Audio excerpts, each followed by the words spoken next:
孽畜，与其让你冲撞陛下，牵连我高家满门，不如我今日亲手清理门户。头好痛，我不是在酒店为国争光吗？孽畜，老夫再给你3息时间，莫要在上面丢人现眼。这老头谁啊？一口一个孽畜，真当是我爹了？老壁灯，你再敢满嘴喷粪，我一拳打爆你的狗眼！你敢这样跟你爹说话？老壁灯还敢口出狂言，我还说我是你爹呢。来人，取长梯，取老夫的大刀来。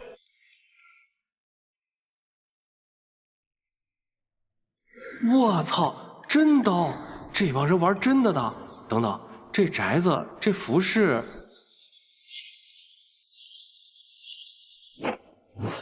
坏了，真他妈穿越了！高峰，你敢？虎毒尚不食子，要杀杨儿就先杀了我。你让开，这孽畜已经疯了。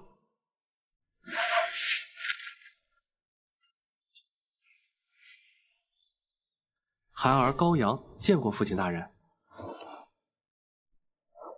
孩儿接下皇榜，并非冲动，是想建功立业，重塑我高家荣光。永芦花，1片2片3、4片，近看大石头，远看石头大。你所谓的才华，早已让我高家沦为笑柄。我靠，原主这都干的什么事儿？父亲，事已至此，打死我也无济于事。女帝求贤若渴，我接皇榜，天下皆知。您若阻我，便是对女帝不敬，是欺君之罪。欺君之罪。父亲可曾听过毒誓？谋己者，毒誓也。当今天下内忧外患，常规手段难以奏效，正当为我毒誓之天下。高伯父，青青不请自来，倒是叨扰了。青青来了，一家人何必客气。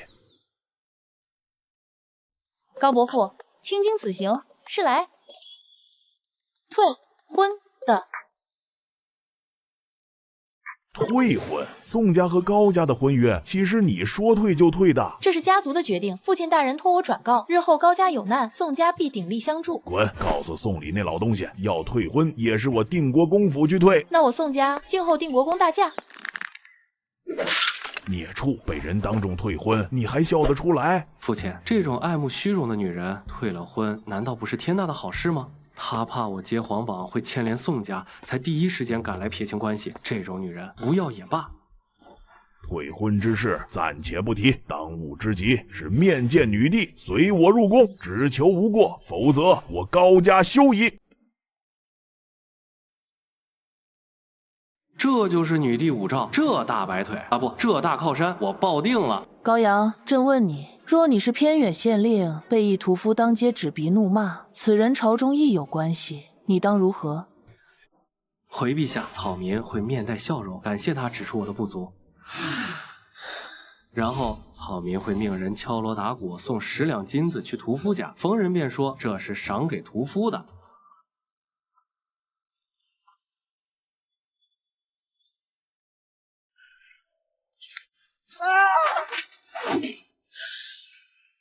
一箭4雕，有点意思。第二问，若你杀仇家满门，屋内尚有一孺子，你又当如何？草民会说，记住我的脸，下次见面我就不会手下留情。说完，我会转身离开，再猛然回头，大笑一声：“哈哈，小子，我们又见面了。”陛下，此等冷血之人手段残暴，若为官必为祸一方。我大前男儿的大刀，不应斩杀手无寸铁的老幼。王老将军说的对，高某的大刀的确不斩老幼，但高某还有一把小刀，我做不到放过他，让家人担惊受怕10几年。斩草要除根，这是他爹当年没做对才教给我的道理。当然，刚才都是玩笑，我会放他走，在暗中窥探，看他投奔何方亲友。再一并除掉，动手时左右各一刀，屁股最好也补上一刀。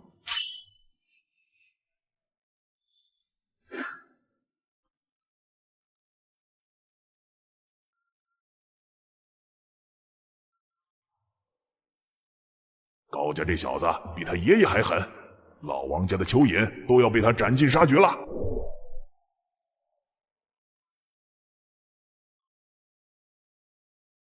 陛下，高阳所言有理，既为大仇，便无老幼之分，末将赞同。面对仇敌，就该手段狠辣。你的回答，朕很满意。这就满意了？但那只是开胃小菜，此题众爱卿皆可作答。你是一外地茶商，在江南穷山僻壤承包了一座荒山，当地百姓生性懒惰，如何才能让他们在最短时间，用最小成本为你开荒种茶？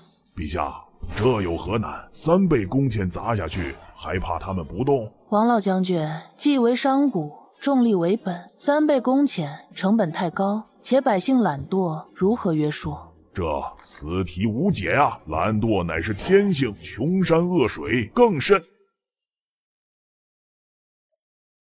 大钱政务以这更难者比比皆是，难道都放任不管吗？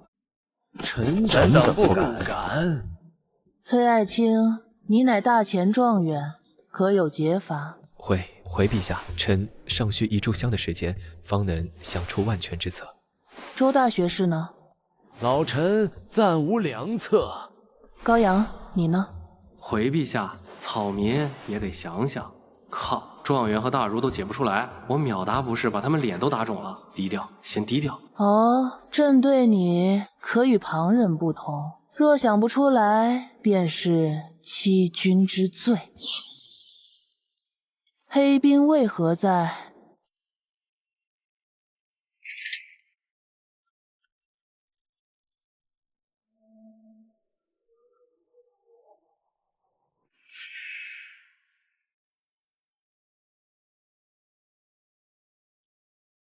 陛下，草民忽然想到了几个计策，好像可解此题。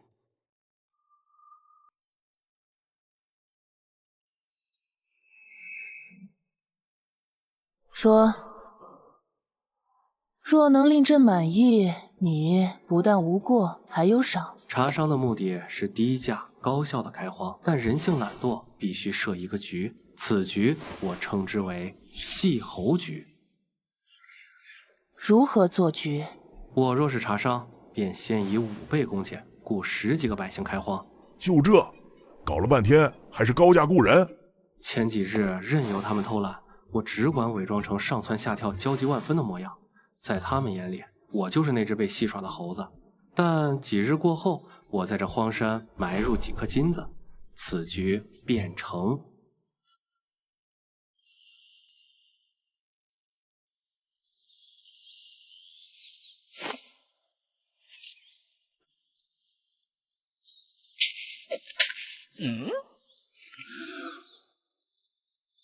此事切不可外传，免得旁人为情。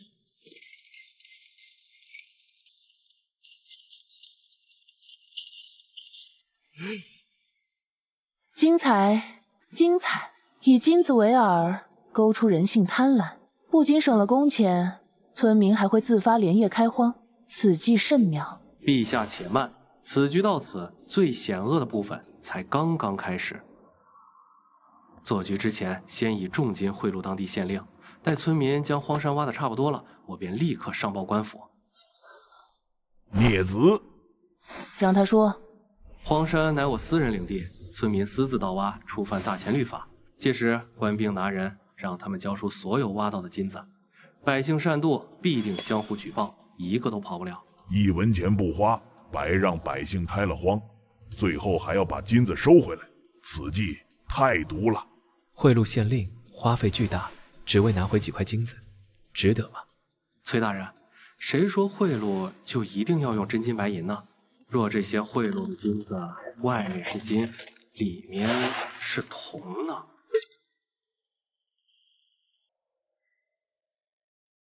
人竟能歹毒至此，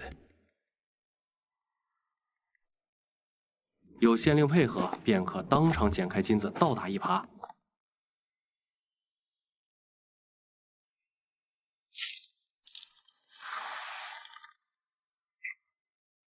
普通村民扛不住严刑逼供，签下卖身契，终身为我茶奴。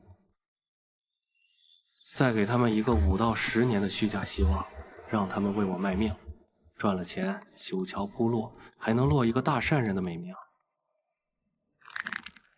陛下，时间太紧，此局还有诸多漏洞，若再给我些时间，会更完美。这还不完美，再完美，百姓还有活路吗？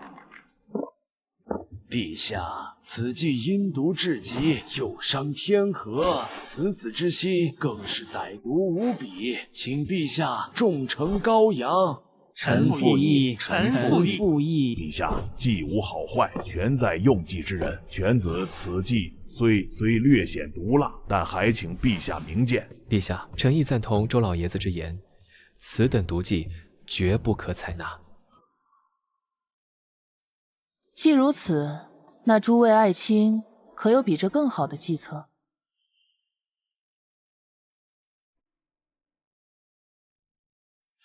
在朕眼中，计无好坏，能达成目的便是好计。天下贪官污吏，哪个不是心思恶毒之辈？对恶人就当用恶计。高阳能如此短时间内想出此计，可见其才。朕乏了，退朝。这就走了？说好的赏赐呢？1两黄金没有，给俩美女也行啊。这女帝太抠了。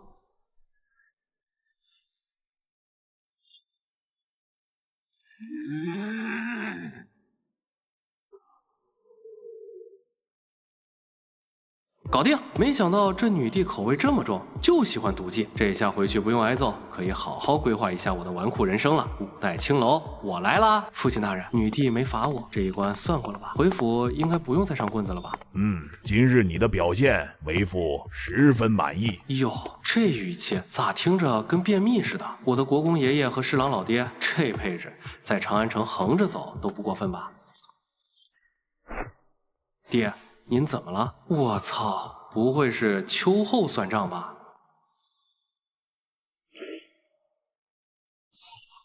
打虎亲兄弟，上阵父子兵，为父第一次当爹，有不足之处，你别往心里去。去老夫甲胄，老夫要面圣。老国公，大公子此事怕是有人在背后推波助澜，摆明是有人想趁新帝登基对我高家发难。为保养儿，老夫这张老脸不知还能值几个钱。家门不幸啊！话说那高家公子面对女帝第2问，他微微一笑，道出一条毒计，名曰细猴局。父亲，陛下如何责罚定国公府？退了。退了？父亲，可是朝堂上出了变故。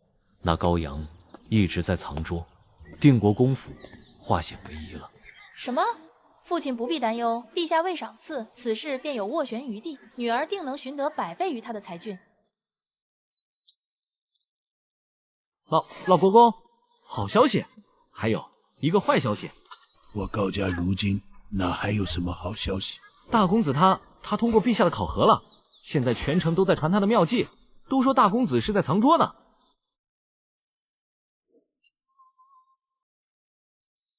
哈哈哈哈！好，龙生龙，凤生凤，我高天龙的孙子又岂会是庸才？坏消息呢？说来听听。坏消息是，大公子的计策太毒了，百姓们都在骂。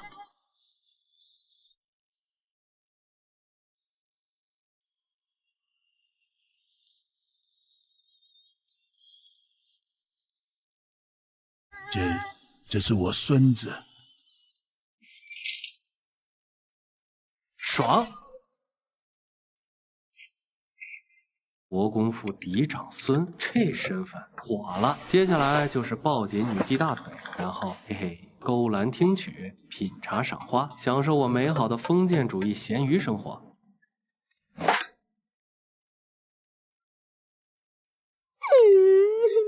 哥，你怎么没死啊？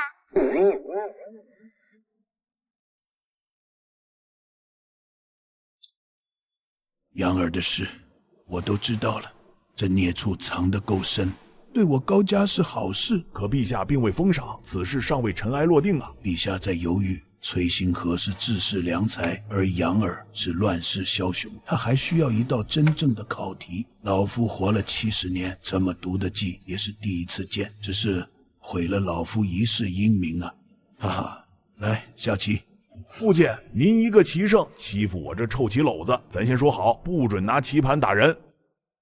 陛下还在为高阳之事烦心。长安谣言误人，此子对人性之恶的拿捏堪称恐怖。陛下若用得好，此人定是大前利刃。那你觉得他与崔星河谁才能助朕开创霸业？崔家、崔星河，他有社稷栋梁之才。可朕却更看好高阳。朕有一种预感，他才是朕要找的人。这小丫头还挺好玩。临江城县令上奏，粮商囤粮，粮价飙升。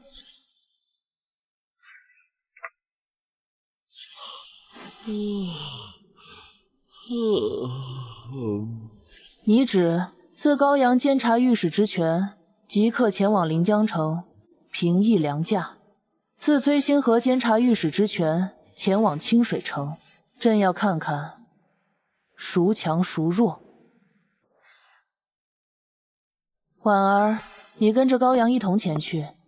此子行事不按常理，不到万不得已，不要出手。父皇，我会向天下人证明，女子也能为皇。我不仅要让大前走向强大，更要征服七国，结束这持续了600年的乱世。朕特令崔星河为临时监察御史，掌清水城大小事宜，钦此。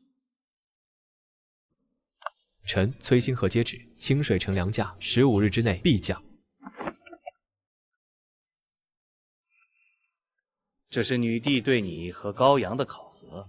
论治国，100个他也比不过我。好你个小丫头，咒我死就算了，还惦记着我的桃花酥。站住！大哥，你先买给我吗？不然你死了，灵儿找谁买啊？我今天非得让你感受一下什么叫深刻的童年，我藤条呢。大哥，灵儿错了。别跑！今日不揍你，我高阳改名叫高丸。朕知道。哟，赏赐来了，好强的气场！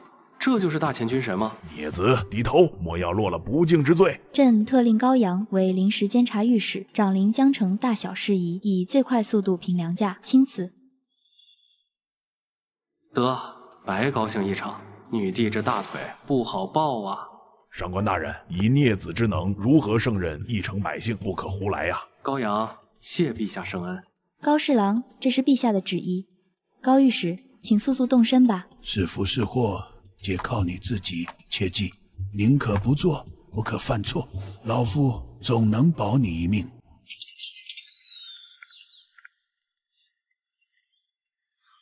雨罗，跟着杨儿，照顾好她。大哥，路上吃。哥，你放心去，你在胭脂阁的小娘子，弟弟会帮你照顾的。汝之女人，必当多加照顾。孽畜，滚！这就是家人吗？雏鹰终将展翅，终日在家族庇护下，又怎能振翅长空？父亲、母亲，以后这偌大的高家也该换人来扛了。区区临江城粮价10日之内必降，你们便在长安静候孩儿的佳音。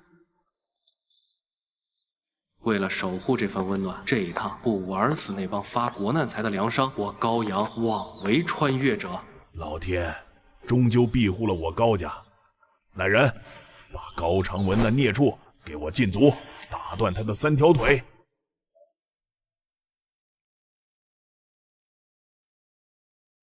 上官大人怎么在这儿？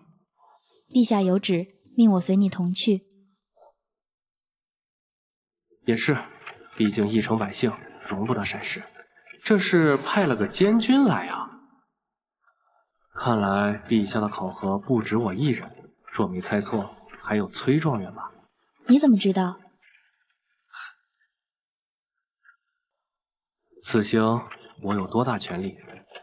监察御史代天巡狩，掌生杀大权，临江城一切皆可指挥，也包括你。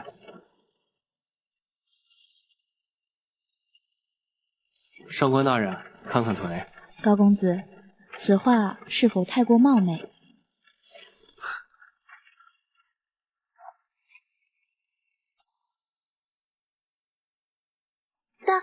大公子，您要不先将就看看奴婢的。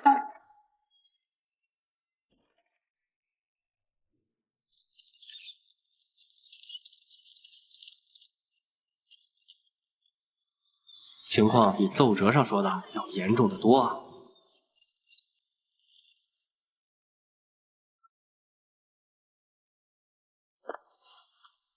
高监察御史代天巡狩，临江城一切皆可指挥。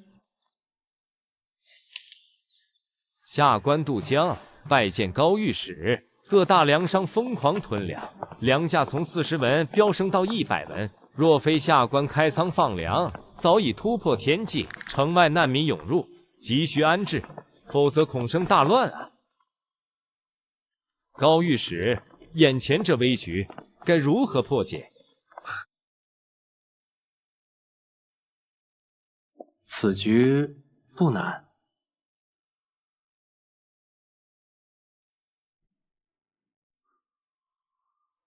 传我第一道命令，即刻关闭临江城所有官府粮仓。高公子莫不是在说笑？关闭粮仓，粮价必将再次暴涨，这是要逼死临江城数十万百姓啊！杜大人，我大前国库空虚，你这粮仓里的粮够全城百姓吃几天？5天还是3天？我不是在与你商议，这是命令，你没有选择。下官遵命，但高公子，若城内大乱，这责任7日之内，临江城粮价不降，一切后果本公子一力承担，包括我这条命。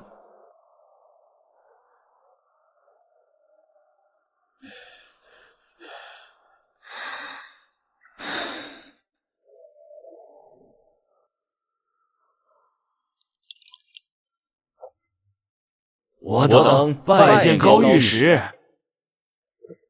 素闻4位家主富甲一方，今日一见，怎如此落魄？高御史有所不知啊，我等为赈济灾民，连连施粥，早已是入不敷出，快弹尽粮绝了。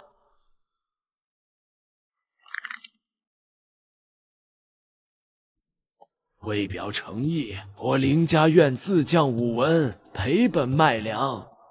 是啊。8文，御史大人，这已是我等的极限。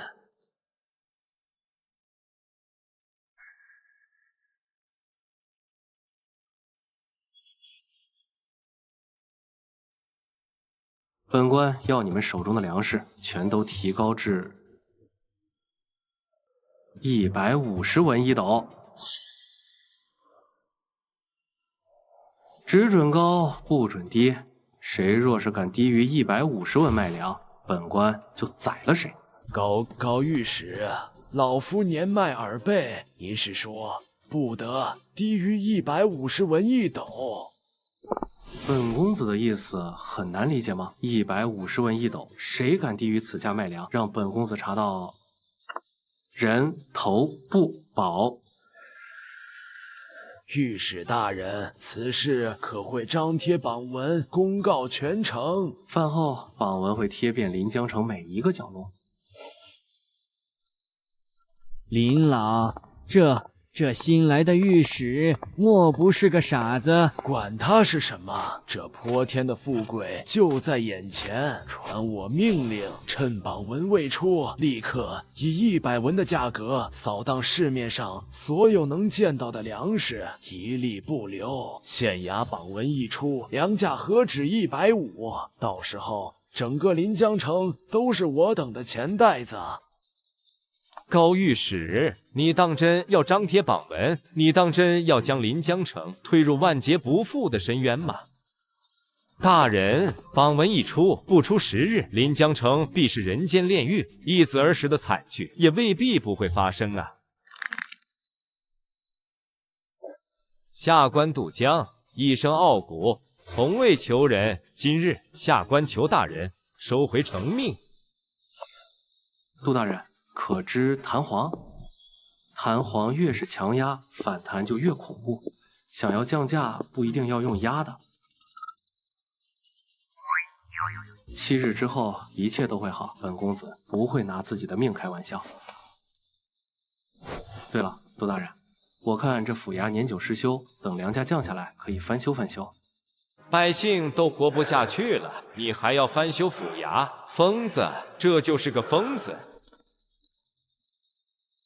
上官大人，您难道真要坐视这一切发生吗？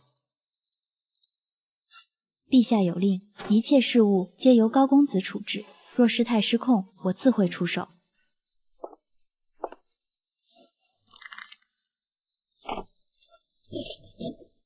来人，取我笔墨，本官要连夜上奏。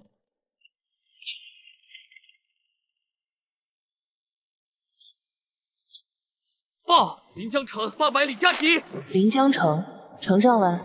高阳，上阵看看，你又会玩出什么花样？退下吧。什么？岂有此理！这个高阳胆敢如此胡来！不对。一边抬价，一边又许诺降价。高阳，你到底在布什么局？陛下，臣弹劾定国公之孙高阳。高阳身为监察御史，却官商勾结，强令粮价不得低于150文，更要大肆翻修府衙。此等昏庸无道之举，臣请陛下下令严惩，以儆效尤。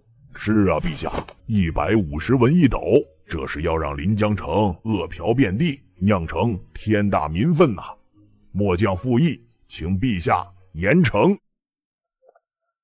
如此高的粮价，若坐视不管，恐生民变，还请陛下即刻出手制止。盖有非常之功，必待非常之人。如今方才2日，各位爱卿何必如此着急？抬高粮价来降粮价，闻所未闻。王老将军，你是在质疑朕的眼光吗？末将不敢。杜县令奏折中言明，高阳许诺7日之内必降粮价，那朕就给他7日时间。此事朕意已决，不必在意，退朝。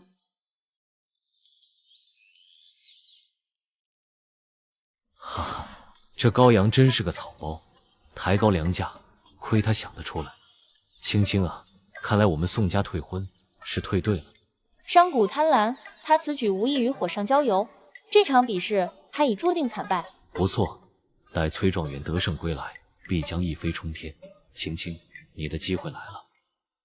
父亲放心，崔公子对女儿亦有好感。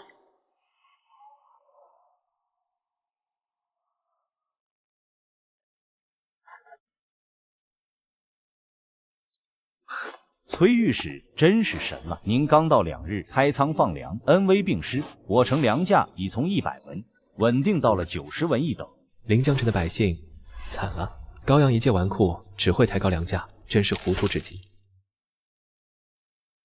女帝竟将我与此等废物相提并论，简直是奇耻大辱。传我命令，告诉那2家粮商，本御史的面子，他们必须给。清水城粮价必须再降8文，82文一斗，他们依旧有得赚。为官者一张一弛，打1棒子，给个甜枣，方是治国之道。崔御史大才，大钱有您，乃社稷之福啊！一边是骤降18文，一边是疯涨到天价。高阳，你拿什么跟我比？我崔星河注定要闪耀整个长安。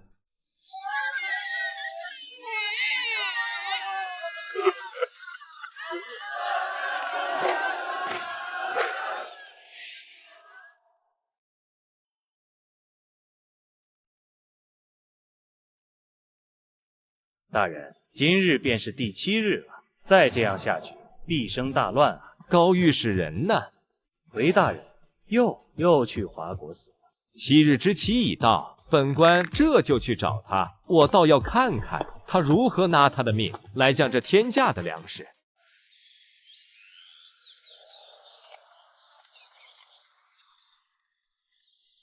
高御史，整整7天，临江城的粮价已经涨到了200文一斗，县衙外全是哀求的百姓，您真的不怕吗？4大粮商这几日有何动作？他们疯狂扫荡市面上的粮食，如今正囤着不卖，就等百姓彻底断粮，再抬天价。既然喜欢抬价，那就让他们抬。传我命令，明日大肆招工，开始翻修府衙。什么？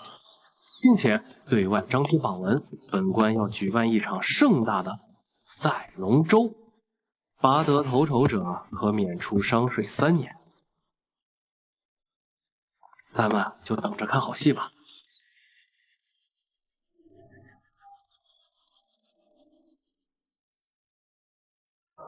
什么？现在可是灾年，百姓都活不下去了，你这么乱搞，闯出祸来，谁担得起？高公子，你要是再胡乱搞事，我只能带你接管临江城了。杜大人，7天前本公子的话你还记得吗？想要降粮价，不一定要拼命压低，可是……我再问你，就算强压4大粮商，能降多少？8文、18文，降到80文一斗，城中又有多少百姓买得起？对百姓而言，100文和200文没有区别，都是买不起；但对商人而言，却有天壤之别。临江城粮价暴涨，甚至官府下令不得低于150文卖粮的消息，会吸引什么人前来？外地粮商。这几日，城门口、码头边运粮的商队络绎不绝。如今的临江城早就不缺粮了。现在的粮价只是一个巨大的气球，看着吓人，但只需轻轻一戳。原来是这样，釜底抽薪，好狠，好绝。他们想发国难财，这次本官要他们家破人亡。大人，下官愚笨至极，非但误会大人，竟还弹劾大人，下官有罪。县衙内有他们的眼线，我不说是为保密，弹劾之事不足挂齿。起来吧。可是大人，不久前下官又写了一封，措辞更激烈。我靠，这手是真快啊！高公子放心，我立刻修书一封，800里加急送往长安解释。上官大人，今晚劳烦你持陛下旨意，从城外驻军调1队兵马，用沙土装满粮袋，越多越好。切记，消息绝不可走漏。明白。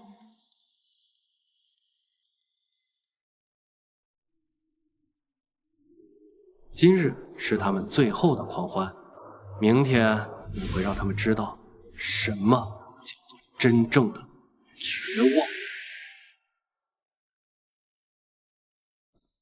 报，清水城捷报，粮价已降至82文一斗。崔状元放言还能再降。崔状元真乃国之栋梁，短短7日竟能让粮价连降18文。臣送礼，请陛下重赏监察御史崔星河，以彰其功。崔状元手段高明，当立为典范，令天下官员学习，末将附议。臣附议。好，很好。报！临江城急报，粮价已突破200文一斗。杜县令第2封急报，弹劾监察御史高阳。200文一斗，消息确认无误。绝无误，此乃2日前消息，如今可能更高。杜县令弹劾高御史，不仅不降粮价，还每日烧香拜佛，乘船游玩，更要趁此大灾翻修县衙，举办赛龙舟。荒唐至极！老夫从政30年，从未见过如此昏聩荒谬之人。此等奸佞，国法岂能容他？臣恳请陛下立刻将此辽拿下，严惩不贷，以平民愤。末将附议。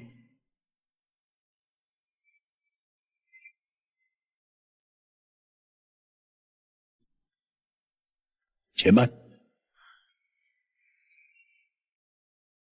定国公。臣高天龙拜见陛下。定国公平身。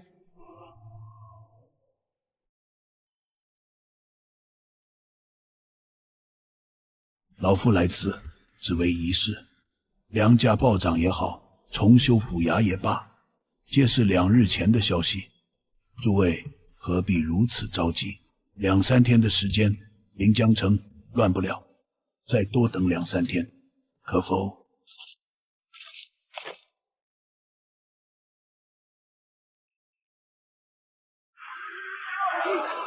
？220文，他们是想让我们活活饿死。对，我刚从清水城回来，那边才82文一斗，凭什么咱们临江城这么高？等下去也是死。这高扒皮再不出来，我们就冲进去把粮食拿走。对。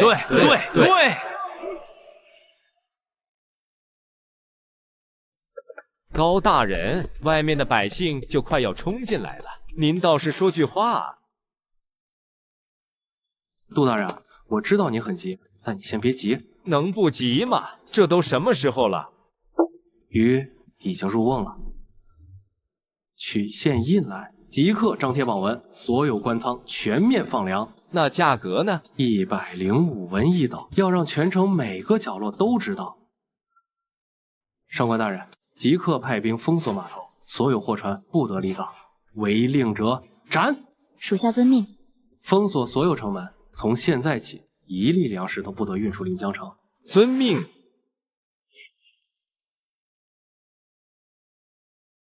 大人，万一那几家大粮商联合起来硬挺几天？放心，他们能抗，那些从外地来的小鱼小虾可扛不住。先卖的不过蝇头小利，后卖的血本无归，不卖的人吃马嚼。好计谋，我这就去办。等等，记得卖得慢一点，再放出风雪，就说陛下震怒，10万车赈灾粮已在路上。本官要让所有发国难财的奸商全都破产。下官这就去办。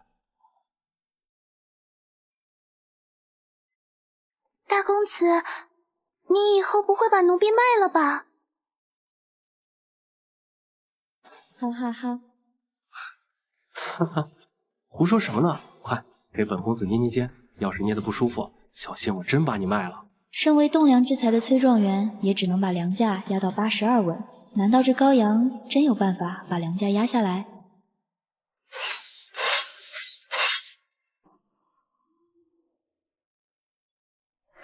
手握祖传刀，杀尽天下贪官。夫君，别去。褥子底下有几两碎银，若我回不来，你立刻回娘家。满城10万百姓，为何偏偏是你去送死？粮价都涨到220文了，再不杀那昏官，临江城就要尸横遍野。我陈胜绝不能看着乡亲们活活饿死。再等2天，就2天。等那长安第一纨绔发善心吗？他高阳若真有本事把粮价降下来，我陈胜这条命就是他的，一辈子给他当牛做马。下辈子我再补给你。传御史大人令，开仓放粮，官粮105文一斗，无限量。是真的，是真的，105文，有救了，我们有救了！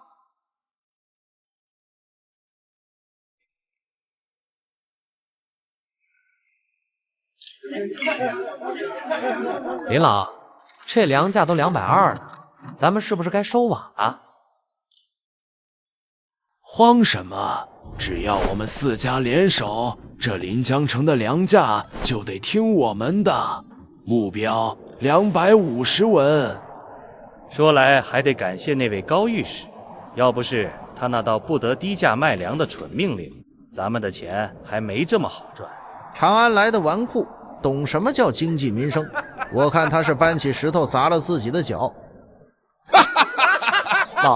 老爷，不好了，县衙开仓放粮了，105文一斗，百姓们都快挤破头了。姓高的不讲武德，他这是想坑死我吧？林老，这可如何是好？慌什么？大灾之年，他一个小小临江城的官仓能有多少存粮？他这是想用有限的官粮制造恐慌，逼我们抛售，倒是老夫小瞧他了。那我们将计就计，他放多少，我们就买多少。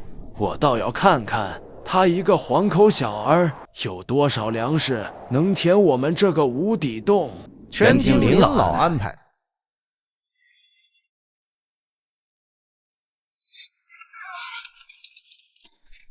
大人，粮仓那边有好多生面孔在疯狂买粮，还到处喊官仓没粮了，百姓们都快乱了。一定是4大粮商想买空我们的粮仓。城里其他粮铺降价了吗？没有，他们都在观望。再这样下去，粮仓一天都撑不住。传令下去，把那些捣乱的都给我插出去，放慢速度卖粮。不必，他们巴不得我们这么做，正好坐实了官仓心虚。本官改主意了，他们想买就让他们买个够。大人，这万万不可，粮仓一空，民心必乱啊！开仓放粮只是第一步，上官婉儿传我将令。在，命城外驻军押送粮食入城，务必让全城百姓都看到有源源不断的粮食运进来。按我说的做，临江城1日之内粮价必跌。见此令牌，如陛下亲临。即刻起封锁城门，一粒粮食不得出城，违令者杀无赦。是。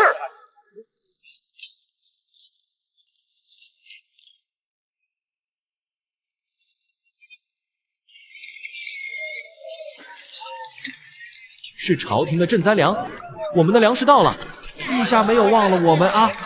陛下有旨，特批10万车粮食赈灾，人人有份，要多少有多少。他不可能有那么多粮，那车里装的一定是沙子。这点小伎俩也想骗过老夫？给我买！倾家荡产也要买，把官仓里的真粮食给我买光！事已至此，只能跟林老共进退了。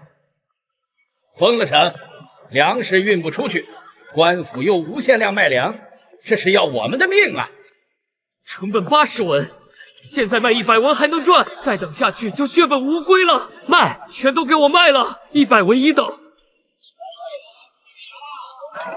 他卖100，我卖95，清仓大甩卖了93文，我的成本低，都来我这买。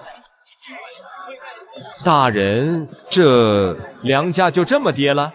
这些外地粮商最怕血本无归，只要有一个人扛不住，其他人也定会扛不住。1刻钟不到，粮价暴跌近100文，大人的手段，下官叹为观止。哼，杜大人，这只是个开始，真正的好戏还没上演呢。大人一番话如醍醐灌顶，下官拜谢大人提点。高公子，要是这些外地粮商真的铁板一块，硬挺着不抛售，那又该如何收场？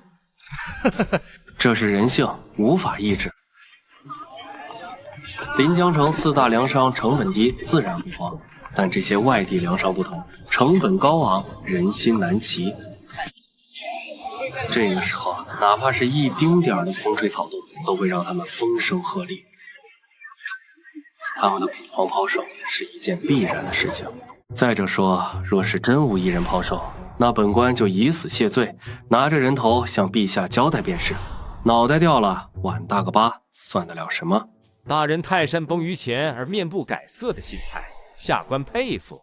那高大人为何自从张贴榜文那日起，便令宫中禁卫贴身保护，甚至还在官袍里内穿了一层甲胄？不止如此，大公子还令奴婢寸步不离，说万一有刺客，可以拿奴婢挡一下。天气转凉，多穿一件，多穿一件。临江城大势已定，不必再看。回府，回府。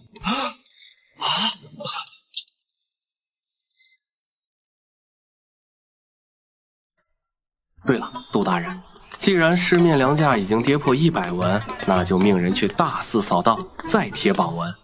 官仓粮食充裕，再降15文，只要90文一斗。下官立刻就去办。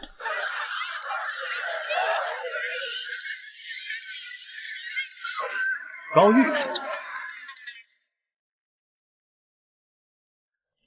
林老，大事不好了！外地粮商全都在疯狂抛售，现在市面上的粮价已经跌破100文了。放屁！我4家独大，哪儿来这么多外地粮商？外地粮商？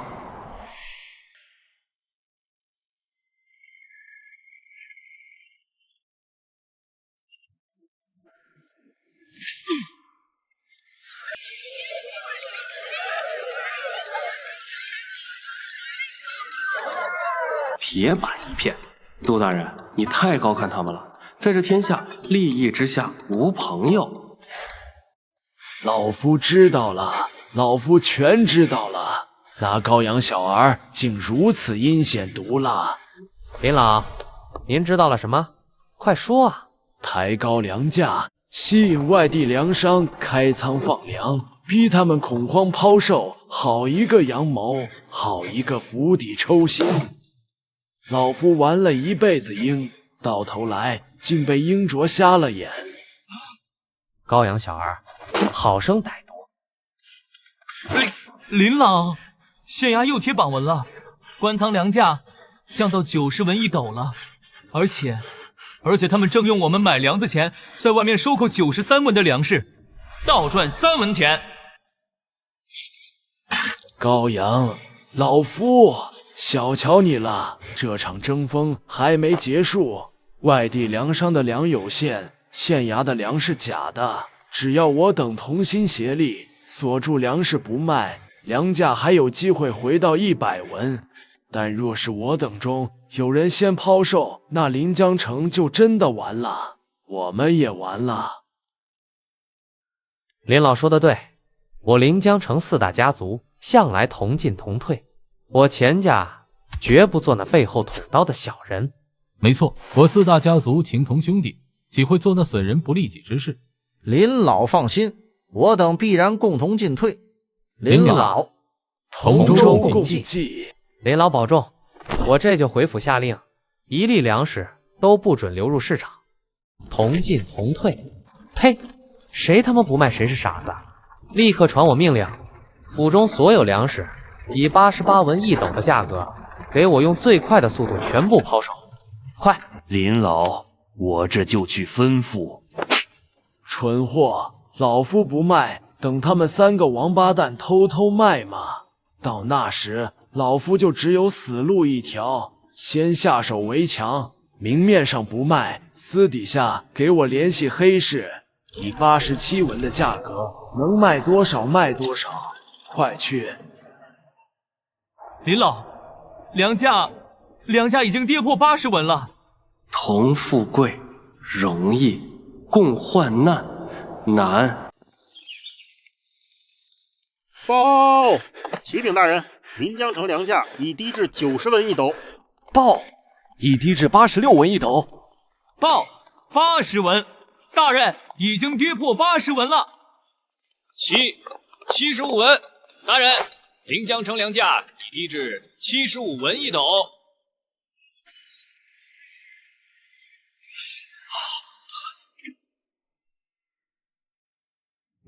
这茶不错。大人若是喜欢，待你回京，下官备上一些，自掏腰包，纯属人情往来。茶就不必了，折现吧。本官不喜欢俗，喜欢直接点。高御史，玩笑，开个玩笑嘛。上官大人何必当真？大人，下官还是好奇，为何4大粮商会败得如此之快？他们的团结因利而生，也必将因利而散。大前连汉3年，在他们眼中明年是丰年的概率极大。一旦新粮入市，他们手中高价囤积的陈粮就是一堆烫手的垃圾。口头约定不过是笑话，每个人都会想，我不卖，他们会不会偷偷卖？一旦他们卖了，死的就是我。这种心理之下，踩踏是必然。但降粮价只是治标，临江城之危根本原因在于暴雨冲田，百姓失去了收入来源。对真正的穷人而言，50文和250文没有区别，都是买不起。所以翻修府衙，举办赛龙舟，为的不是享乐，而是给百姓一份工钱，一个活下去的机会。大人有王佐之才，下官心服口服。大人，钱家率先将粮价压至70文1斗了。这个价格已经远低于清水城了。好了，任务完成，该回长安了，剩下的就交给杜大人了。大人这就要走？后续计划都在这里，这份政绩你比我更需要。我得赶紧回去了，再不回去，长安城怕是要被我那2封弹劾奏折给炸翻了天。后续还会有外地粮商赶来，一并闷杀，割他们的肉，充实临江城的府库。大人对下官的提携之恩无以为报，这点本地薄礼还望大人收下。杜大人有心了。大人，那可是您足足3年的俸。本官2次弹劾高大人，险些坏了大事。若不聊表寸心，我杜江还算是人吗？回府取我笔墨，本官要3奏女帝，为高大人请天下第1功，以最快速度送达长安，直呈陛下。高公子，临江城茶叶又不贵，至于这么紧张吗？上官大人此言差也，心意大过一切嘛。这可是我去青楼听曲的启动资金，能不紧张吗？不对，你这盒子里装的根本不是茶叶，给我看看。哎，上官大人，男女授受不亲，马车颠簸，万一磕了碰了摸到哪儿了，我可是会喊的。你还要喊？我明白了，你故意耽搁半个时辰，就是给都江取银子的时间。高阳，你这是当众受贿。上官大人，你要这么想，那我也没办法。你觉得是，那就是吧。你那不是宋家大小姐吗？她在这等谁？你不知道，崔状元今日凯旋归来。快看，是崔公子。听说他只用了7天，就让清水城粮价大跌，真是状元之才啊！青青奉父亲之命，特来为崔公子接风洗尘。有劳宋小姐轻迎，崔某荣幸之至。请跟我来。崔状元已归，高天龙，明日早朝，看你高家如何覆灭。欺人太甚，这宋家竟敢当众去迎接崔星河，这是半点脸面都不给我定国公府留了。可宋家趋炎附势，人之常情。此等女子未能入我高家门，是幸事。崔星河已回，明日早朝，杨儿他怕是凶多吉少啊！这个孽畜为何要行此险招？老夫倒是欣慰。欣慰？再蠢的纨绔也不会行此荒唐之事，这代表杨儿在用奇招，再奋力一搏。我定国公府宁可站着死，也绝不跪着生。与其在平庸中走向灭亡，不如奋力一搏，鹰击长空。棋盘尚未落子，又岂能轻言胜负？崔星河稳定了清水城，而你却让朕颜面尽失。高阳，难道真是朕看错你了吗？纸上谈兵，终究不堪大任。报！陛下，上官大人和杜县令同时派来800里加急，指明要陛下亲启。同时送来，难道临江城大乱了？呈上来。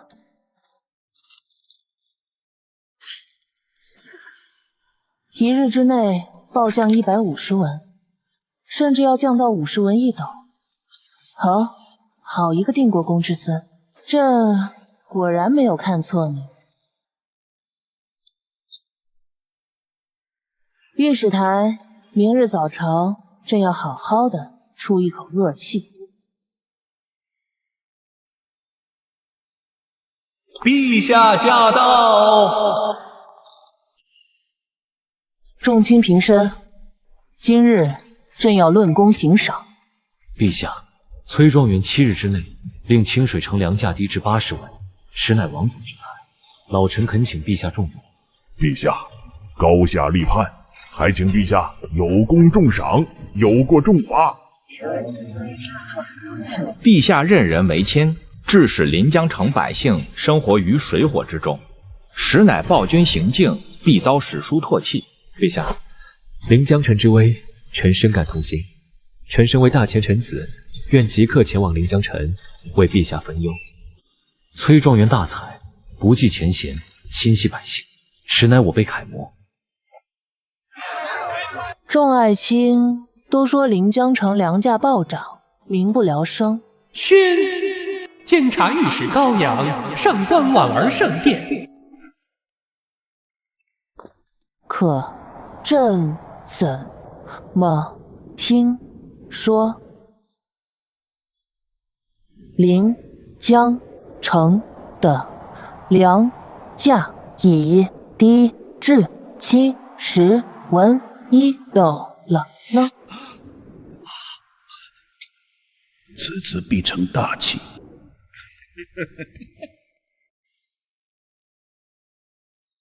不可能，临江城粮价70文，绝无可能。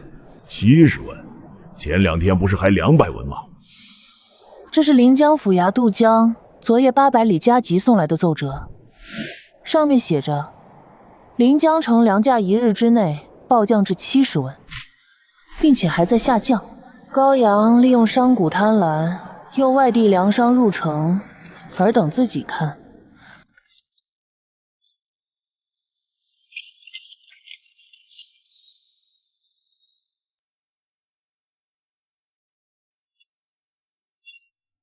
抬高粮价，诱敌深入，开仓放粮，一击致命，天下竟有这等手段。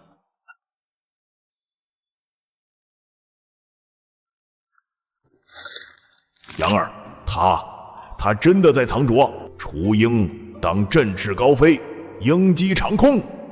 可他重修县衙，举办大赛，大灾之年，如此鱼肉百姓，又作何解释？这个问题，朕也好奇。臣高阳拜见陛下。好小子，有老子当年的3分风采。高阳，你手段高超，朕已知晓，但重修府衙，举办龙舟赛，压榨百姓，你可知有多少人弹劾你？高御史，灾民食不果腹，你却大兴土木，不合适吧？欺压百姓，此乃大罪，请高御史给天下一个信服的理由。在此，我想问诸公一个问题：临江城粮价即便跌至50文一斗，但那些最底层的灾民真就买得起吗？朝廷又有那么多的粮食去赈济全城百姓吗？一味的开仓放粮，只能延缓死亡，百姓无功可做，无钱可赚，这才是根本。真正的手段当是以工代赈，让百姓有活干，有钱赚，如此方为王道。以工代赈。高御史，老夫有疑问，何为以工代赈？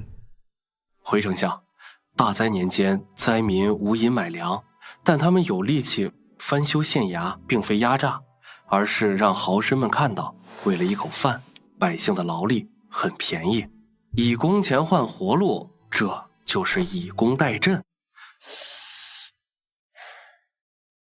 好一个以工代赈！此法看似狠毒，实则救民。朕果然没看错人。就算如此，10文一天也太过苛待，这与压榨何异？王老将军不懂民生，不必开口。高阳小儿，你敢辱我？我定国公府的人，轮得到你威胁？哼！杨儿说，让他们好好听听。孙儿明白，府衙若给高价，当地豪绅谁会跟风？豪绅雇人只因便宜，府衙必须当这个恶人。府衙压价，豪绅再烧抬高价，既得了名声，又省了工钱，无利无名，他们凭什么趟这浑水？我眼中的压榨，竟是救命之策。输了，我输得一败涂地。高阳，你去寺庙，恐怕不只是为了拜佛吧？陛下圣明，臣去寺庙只为2件事：一，看他够不够救；二，抛出我佛慈悲的旗号。趁现在翻新，既省钱又能收拢民心，这笔买卖他们没理由拒绝。那么赛龙舟呢？大灾之年办活动又是何意？以免税3年为饵，引天下商贾蜂拥而至。百姓爱热闹，人一多，吃住行皆是商机。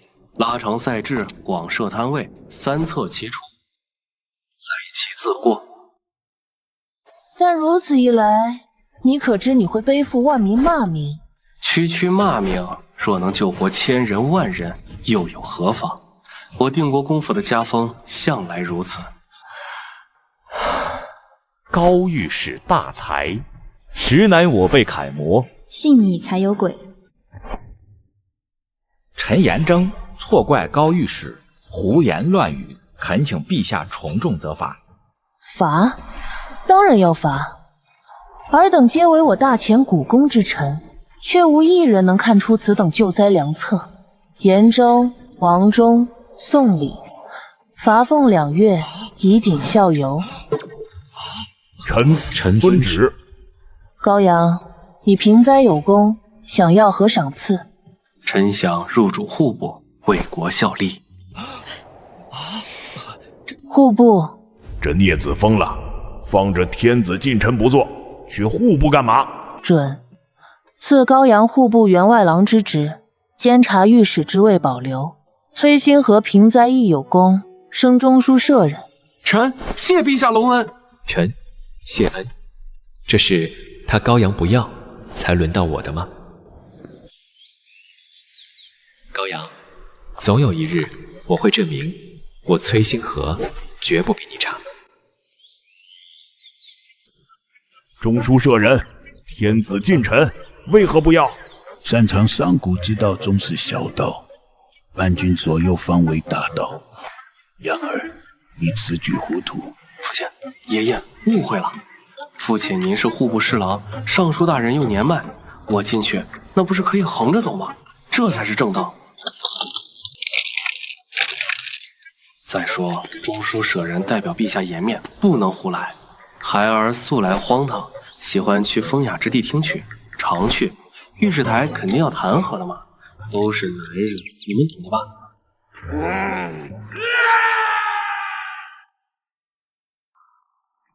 孽子，今日你难逃一打。哎，怎么还恼羞成怒了呢？将临江城的一切一字不漏说给朕听。是。运筹帷幄，算无一策。这高阳真是个人才。婉儿，你如何看他？此人虽有经世之才，但亦正亦邪，而且十分大胆。哦，大胆？他还想看臣的腿。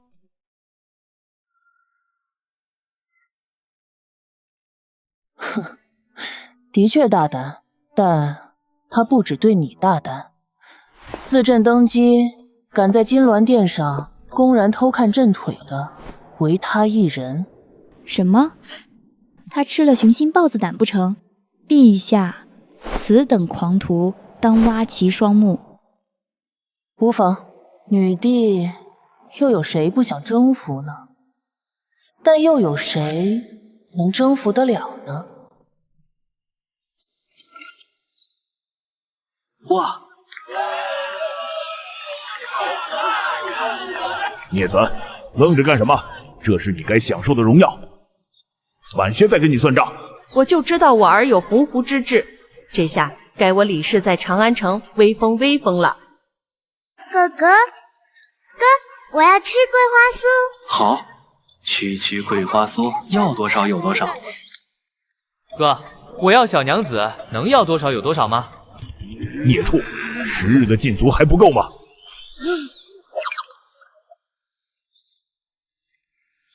都散了吧，成何体统？是。杨儿，你随我去后院，老夫有话要说。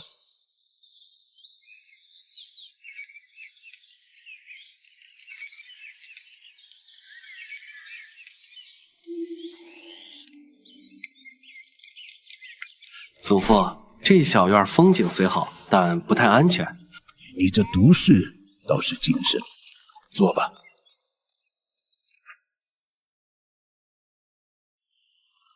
为何要藏拙？定国公府树大招风，孙儿若是纨绔，会令许多人安心。你的伪装未免也太像了，差点连老夫都想亲自清理门户。好吧，孙儿摊牌了。我本想当一辈子纨绔，奈何新帝登基，朝局动荡，只能挺身而出了。这个理由倒有些信服力。老夫不问你的秘密，只想问你当日接下求贤诏，到底发生了什么事？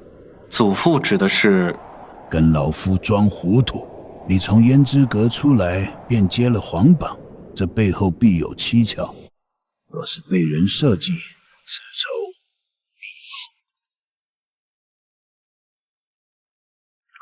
难以启齿。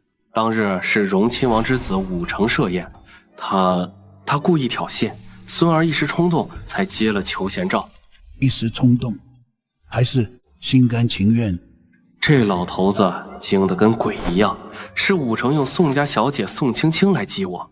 为一女子赌上整个国公府的前程，传出去岂不让天下人笑掉大牙？你可知那宋家小姐昨日已在城门亲迎崔星河回京？意料之中，因利而退婚，自然也会因利而接近新贵。不出3日，她必会再来寻我。那你待如何？长安可都传遍了，你对她一往情深？娶回来当定国公府的主母，如何？你看那是什么？一根棍子。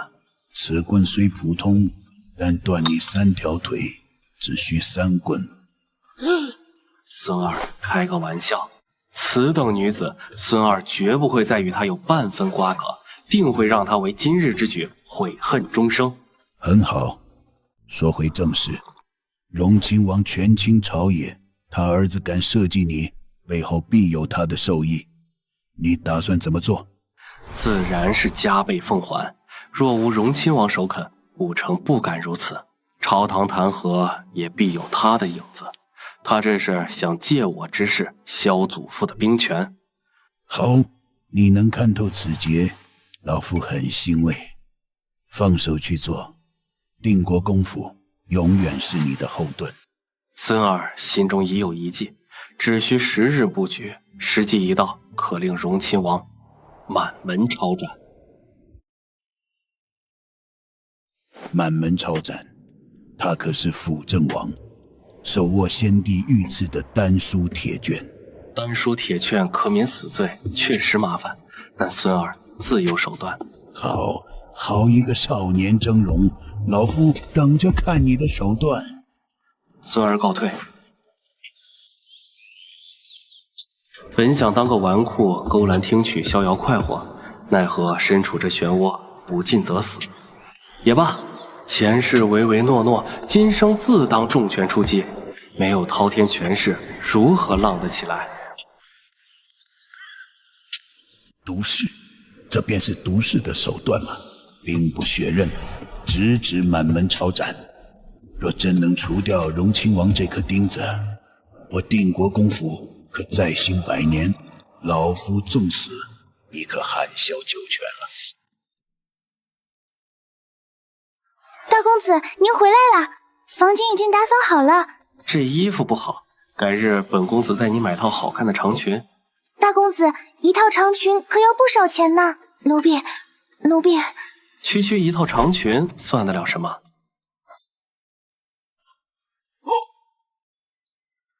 绿萝，我从临江城带回来的茶呢？奴婢是按照您的吩咐放在床头的，可是您被老国公叫走没多久，茶叶盒就被老爷拿走了。父亲大人，哼，算你这个孽子有点良心，还知道给老夫带些临江城特产。我儿有心了。什么时候呈给他的特产了？孩儿什么时候说那茶叶是送给父亲大人的？孽子还想瞒着？上官大人派人告知，说这茶是你特地孝敬老夫的，尽孝还遮遮掩掩，要旁人提醒。上官婉儿，我的钱，孩儿是想给父亲一个惊喜。对了，这茶珍贵，父亲大人切忌一个人品尝。孝心归孝心，一码归一码，趴下，屁股翘着。父亲大人，这是要做什么？你这孽子，放着中书舍人不要，要去户部混吃等死。今日为父，必须让你长长记性。明知临江城手段凶险，为何不派人告知？害得全府上下为你担惊受怕10日。明明有惊天伟地之才，却非要藏拙当纨绔欺我，该打。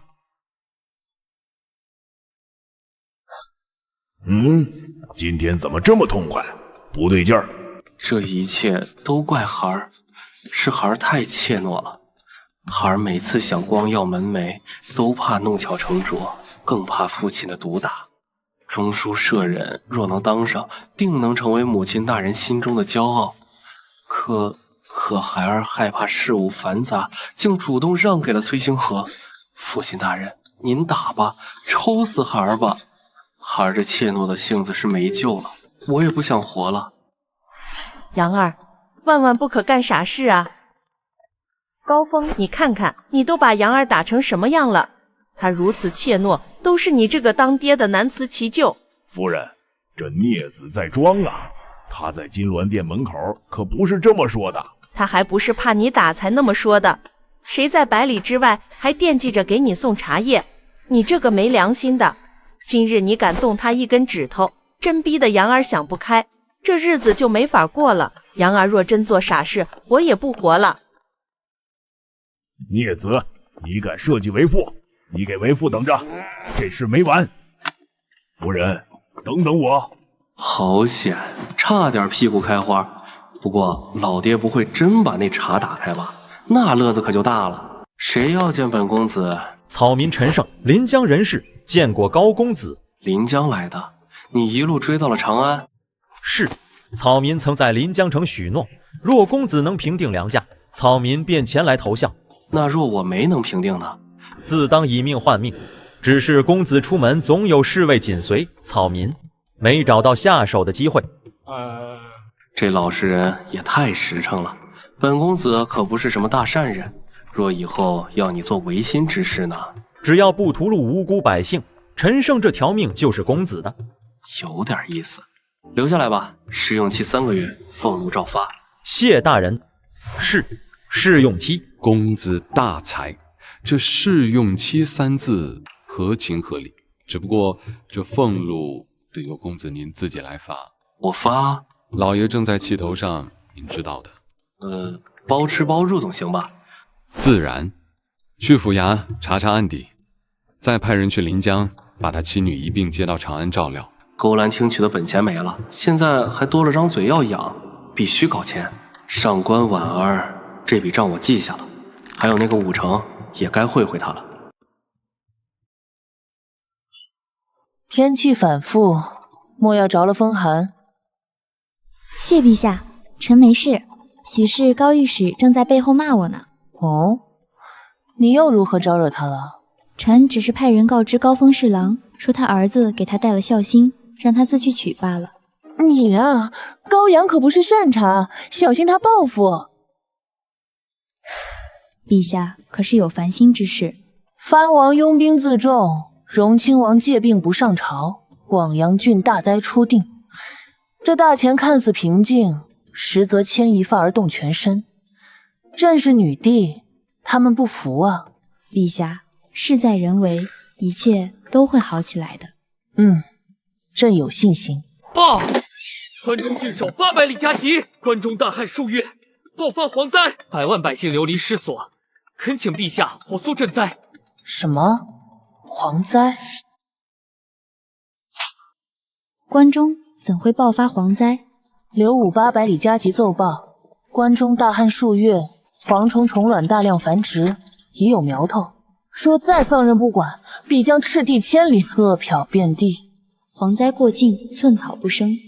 大前立国以来，数次蝗灾，皆是人间惨剧。传朕旨意，急召朝中3品以上大员，1刻钟内齐聚御书房，迟到者后果自负。是。等等，再宣户部员外郎高阳一同旁听。是。朕刚继位，先是洪涝，又是蝗灾，难道真是天要亡我大前吗？这古代长安果然繁华，得找个法子搞钱，没钱寸步难行啊！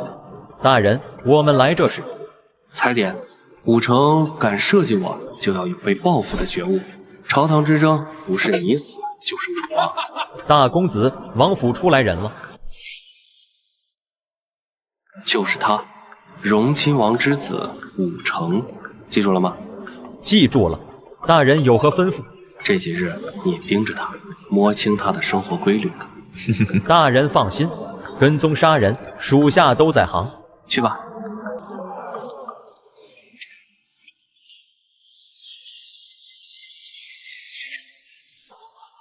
老大，我怎么感觉街上那些姑娘看我的眼神有点不对劲？大公子，他们应该是怕您晚上用棍子打晕带走，或下药夺身，或先杀其夫。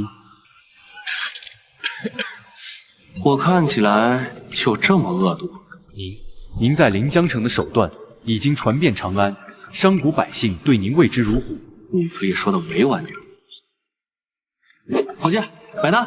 客官，一共103文。走，钱被我爹拿走了，现在身无分文。赵大，结账。大公子，属下也没带钱。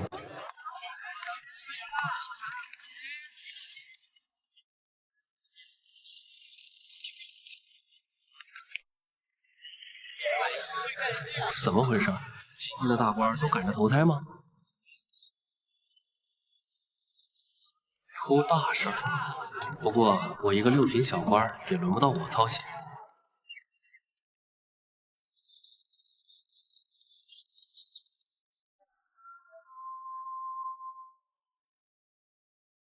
高阳，你跑哪儿去了？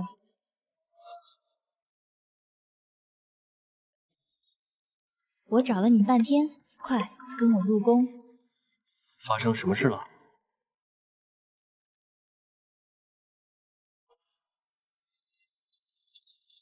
关中爆发蝗灾之危，陛下急召，速速随我面圣。蝗灾，那可是要死几百万人的大事。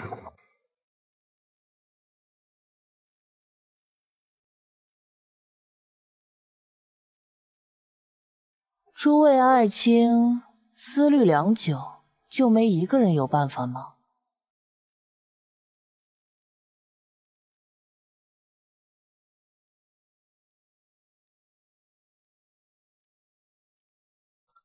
陛下，自古蝗灾乃天罚，避无可避。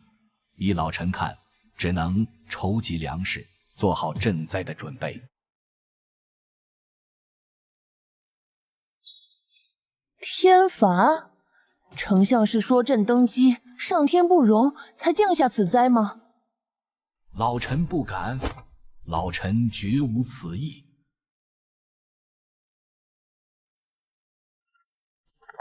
陛下，蝗灾必生民变，臣以为应立即调集大军，提前部署。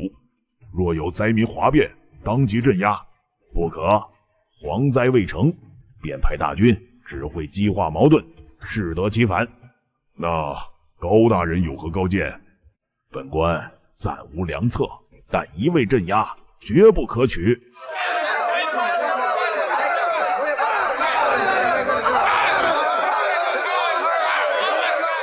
够了，朕是让你们来想办法的，不是来吵架的。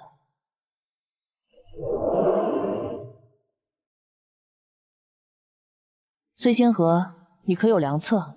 陛下，蝗虫虫卵深埋土地，难以根除，臣以为只能及时赈灾。仅靠赈灾，关中数百万百姓如何能活？难道要眼睁睁看着他们易子而食吗？坏了坏了，会都开一半了，这可是杀头的大罪。高阳小儿，你怎么来了？此等朝堂大议，你一个六品小官也配参加？这老匹夫，我记住你了。高阳乃朕特召。高阳，关中蝗灾在即，你可有解决之法？哈哈哈哈！陛下，此等黄口小儿，怕是连蝗虫都没见过，能有何办法？他若有办法，老夫就舔遍这长安城所有的茅坑。王老将军，男儿一诺千金，那咱们一言为定。不可能，他绝对是在虚张声势。臣有一计，或可令关中蝗虫全军覆没。臣有一计，或可令关中蝗虫全军覆没。这小子，他不是在吹牛吧？孽子，休要胡言！陛下，蝗灾事关百万百姓，不可儿戏，还请高爱卿不必多言。高阳，说出你的计策，朕恕你无罪。陛下，在此之前，臣斗胆请您为我与王老将军的赌约做个见证。朕听到了。现在说你的计策。臣有3计，第1计抓。朝廷颁布圣旨，百姓抓捕蝗虫，可按斤两换取粮食。此令一出，百姓必定闻风。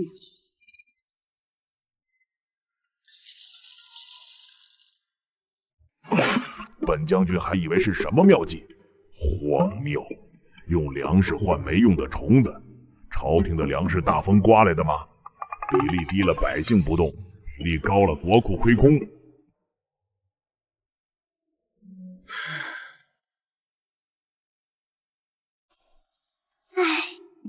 高阳，此计确实欠妥。陛下，谁说蝗虫无用？这第1计需与第2计配合，方有奇效。第2计是什么？是吃。朝廷将收来的蝗虫统一处理，油炸、火烤、晒制成干，其味香脆，堪比飞虾。制作出的蝗虫干可作为军粮，亦可卖给商贾，所得钱款正好弥补换粮支出。变废为宝，自给自足，好一个妙计！这他妈也行？陛下，此计绝不可行，那后门不走。臣博览群书，时有记载，灾年百姓饥不择食，确有食荒者，但食之少量尚可，多则腹泻不止，上吐下泻，这足以说明蝗虫有毒。高大人让天下百姓吃毒虫，是何居心？崔状元所言非，老臣曾在青州任职，亲眼见过食蝗百姓病倒一片，此法万万不可。陛下，这高阳进出昏招，祸国殃民，请立刻将他拿下问罪。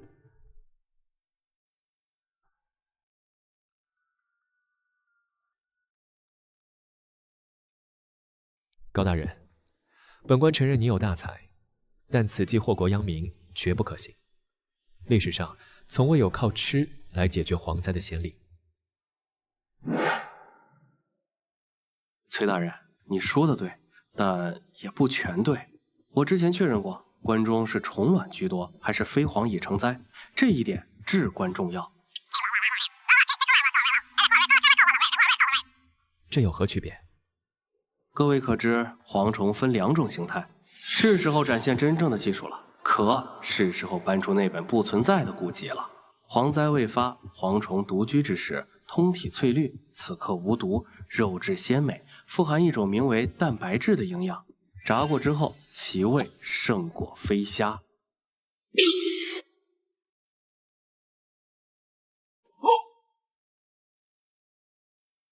蛋白质是何物？陛下可理解为大补之物，但一旦蝗虫成群结队，遮天蔽日，数小时内便会变为灰黑之色，体内生出毒素，百姓食之才会腹泻难受。崔大人所言正是这第2种。荒谬，简直是妖言惑众！绿色的虫子如何会变成黑色？陛下，此子胡言乱语，臣请重罚。崔爱卿，古籍可有此记载？陛下，蝗虫确有绿、黑2色之分，但独居无毒，群居有毒之说，闻所未闻。臣以为太过冒险。为天下百姓，臣愿以身试毒。朝廷所捕蝗虫，臣愿第一个试吃，并且所有绿色蝗虫，臣愿出资收购，为国分忧。这可是后世几块钱一串的抢手货，既能赚大钱，又能刷声望，一举两得。高大人，此事关乎百万生民，一旦有误，定国公府也难辞其咎，慎言啊！陛下，臣定国公府愿以全部家产为孽子作保，臣也愿陪他一同试吃。这老头子，好，与其坐以待毙，不如放手一搏。朕信你，此事便依你之计，所需钱款从朕的内库出。内库？差点听成内库，吓我一跳。高大人，就算绿色蝗虫无毒可食，但关中大地遍布虫卵，孵化出来的必定是群居有毒之蝗，这又该如何解决？崔大人问得好，臣还有第3计，生物防治，天敌相克。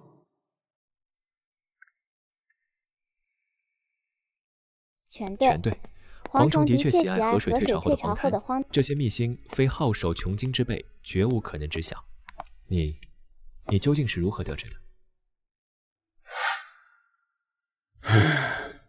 这全是那位仙风道骨的老人所赠古籍中的记载，反正死无对证，随便我编。臣也是结合史书印证才敢断定，还请陛下速速决断，赈灾救民。高阳，你速去将这位老仙长请来，朕愿以国师之礼待之。陛下，臣与那位老仙长只有一面之缘，此后便杳无音讯，说不定早已羽化登仙了。此子所言虚虚实实，但眼下计策为重。既然老仙人传你衣钵，那此次关中赈灾便由你。陛下且慢，臣乃一介文弱书生，只会纸上谈兵。这率领5万积压大军之事，臣恐难以胜任啊。那以你之见，该当如何？依臣看，此次赈灾主帅当是一员战功赫赫的猛将。黄老将军能文能武，久经沙场，想必对蝗虫习性也极为了解。臣相信，由王老将军率领5万压兵机将，定能旗开得胜，大破蝗灾。陛下，这高阳言之有理，用机如用兵，非大将不可。王老将军为了关中100万百姓，便辛苦你走这一遭了。传朕旨意，加封破虏大将军王忠为骠骑大将军，即刻征调长安积压，火速驰援关中。臣领旨。高阳，生物防治虽好，但朕要万全之策。你刚才说，若蝗灾已成，遮天蔽日，法子不多。言外之意，还是有法子。不错，若蝗灾真到那一步，臣的最后一计便是火攻，判断蝗虫诡计，以一地粮食为诱饵，混入易燃之物，待蝗群聚集，一把火将它们烧个干干净净。好狠！这家伙简直是活阎王。高大人，此计是否有损天和？蝗虫亦是生灵，如此大火，太过残忍。残忍！蝗灾过后，恶遍地，一字而食。雷大人，你告诉我，那些百姓的命就不惨吗？蝗虫害我大钱百姓，死不足惜。朕支持火攻。陛下，臣有一忧，百姓愚昧，视蝗灾为天罚，见蝗虫入境，非但不捕，反而跪地祈求，人心不齐，只怕灭蝗之效微乎其微。陛下，严大人所言极是，蝗乃天灾，非人力所及，此观念根深蒂固，乃灭蝗最大阻碍。高阳，你可有办法？办法自然是有的，只是，罢了，还是不说了。高阳，事关江山社稷，有话直言，何必遮掩？陛下，户部员外郎有策不献，此乃欺君之罪。陛下，这可是你们逼臣说的，那臣就说了，还请陛下恕臣无罪。讲，朕恕你无罪。破除迷信，须有神迹。陛下乃真龙天子，万民之主，只需……陛下当着天下万民之面，亲口吃一个蝗虫。疯了，他不要命了！高阳，你胆大包天，蝗虫何等污秽，竟敢让陛下去吃，其罪当诛。陛下乃95之尊，万金之躯，岂能食子害虫？恳请陛下严惩此等无礼之徒。陛下，此子其心可诛啊！孽子，休要胡言乱语！完了，这混账是想把我们高家9族都送走吗？让朕吃蝗虫，光是想想那东西的样子，就令人作呕。陛下，百姓愚昧，深信蝗灾乃天罚，此等心结若不以雷霆之势破除，蝗灾必将糜烂千里，后不堪设想。够了，为了关中100万子民，为了我大钱江山，区蝗虫，朕吃。好魄力，不愧是女帝。可是陛下，您需坐镇长安，稳定朝局，如何能亲赴关中？高阳，可有两全之策？臣倒是疏忽了这一点。这可真是难办啊！鱼儿该上钩了。小儿看老夫作甚。臣还有一策，陛下无法亲至，可由王老将军代劳。王老将军即将统帅骠骑大将军，手持圣旨，如陛下亲临，当着万民之面吃下蝗虫，自称灭蝗仙人，破除迷信，百姓定然信服。耳目闭的，这小畜生又来坑我！王老将军，为了关中百姓，就辛苦你了。末将当仁不让，区区蝗虫，待末将去了关中，先吃他一滴下酒。好，王老将军真乃我大前良将。王老将军若是年事已高，不便劳累，臣心中还有几位更合适的人选。哦，比如陛下身边最亲近的上官大人，待天女出巡，亲尝害虫，也是一桩佳话。这混蛋，他是在报复我。开玩笑，得罪了这些皇亲国戚，特别是这位陛下的心尖儿，我还有好日子过。不必了，老夫一人足矣。为陛下分忧，为万民解难，末将万死不辞。这小子是魔鬼吗？王老将军此去，事关关中百万百姓，其中委屈，朕都清楚。待将军凯旋，朕必重赏。臣多谢陛下，定不负圣恩。下去吧，关中灾情耽误不得，各部全力配合。其余人退下，户部员外郎留下。黄口小儿，老夫记住你了，给老夫等着。陈高阳，恭祝骠骑大将军一路顺风，凯旋归来。哥哥，我养了你2年半的哥哥，我不能没有你啊！斗鸡也是鸡，战斗力更强，带走。高阳，你好大的胆子！这气场，真不愧是女帝。臣何罪之有？赌约是王老将军自己提的，代劳也是因陛下无法亲至。臣一切都是为了大钱啊！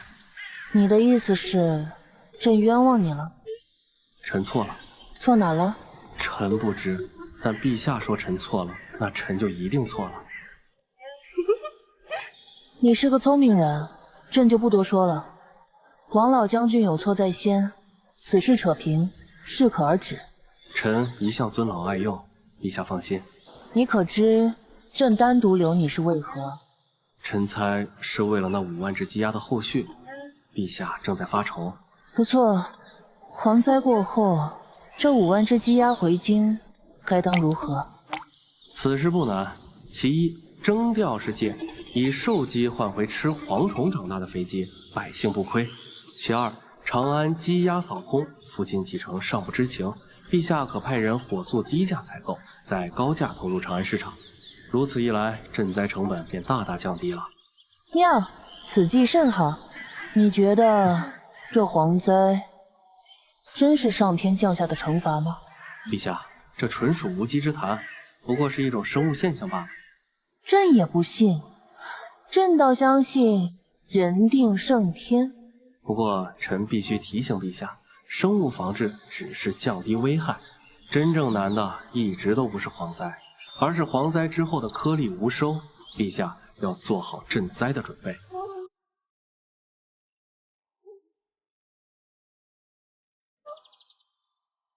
国库空虚，关中数百万百姓受灾，光靠国库的粮食，无异于杯水车薪。这场大灾注定会死很多人。陛下，臣倒是有几个法子，若能施行，或可少死很多人。高阳，军前无戏言。臣自有把握。臣的法子在于玩弄人心。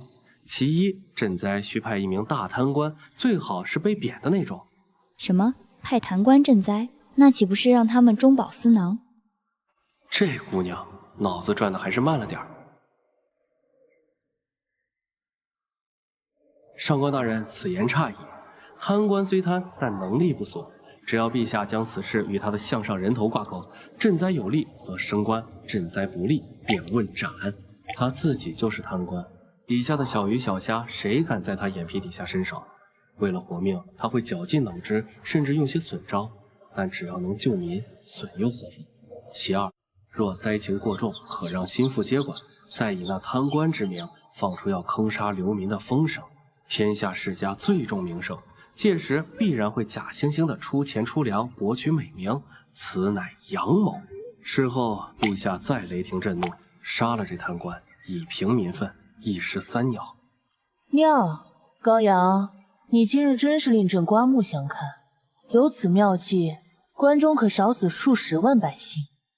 明日早朝，朕倒要看看那些尸位素餐之辈会是何等表情。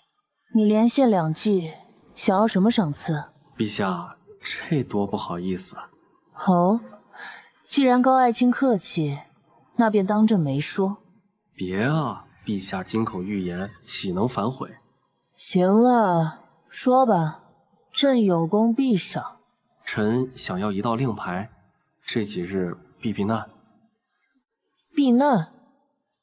唉，还不是拜上官大人所赐。家父至今还未打开那茶盒，万一哪天兴起，臣怕没块令牌护身，就再也见不到陛下了。你这毒誓果然是谋定后动，谨慎得很。这是朕的随身令牌，见此令如朕亲礼。告诉高侍郎，他的儿子已是国之栋梁，再打就不合适了。臣多谢陛下。下去吧，朕乏了。荣亲王休养多日，派太医去看看。若无大碍，明日也该上朝了。是。天下贪官的银子不少都进了他的府邸，朕倒要看看，听了高阳的妙策，他会是何等表情。陛下似乎很看好高阳。以他之才，可为我大前宰相，便是崔星河与徐玄机2人加起来，亦有不及。什么？但此人优缺点都太过明显。优点是洞察人心，有惊天伟地之才。那缺点呢？贪财好色一样不差。刚刚这2个时辰，他看了你的胸前25眼，但看了朕的腿，足足173眼。还以为能逛逛后宫，结果连条狗都没看到。孽子，上车！陛下单独留你，乃无上恩宠，你可有半分不敬之举？父亲放心，孩儿全程目不斜视，恪守臣节。一棵树和一片森林的道理，我还是懂的。你这次反击王忠，手段太过激烈，怕是会不死不休。父亲，您觉得屡屡弹劾我定国公府的，只有他王忠一人？你是说背后是荣亲王？从孩儿被构陷开始，这场争斗就已不死不休。荣亲王想以我定国公府立威，逼朝臣站队，进而威胁皇权。祖父的意思是让父亲拨些银两，孩儿要搞死荣亲王。好，此事关乎家族存亡，你放手去做。大公子，您回来了。这宋青青的信，宋小姐差人送来，说务必交到您手上。回话的人还在吗？告诉他，在我们初见的地方不见不散。是，老奴这就去为您备马车。备车干嘛？耍耍他罢了。这信拿去喂狗。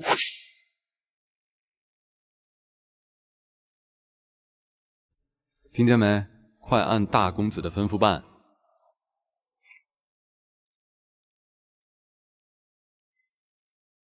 大公子，98号技师绿萝为您服务。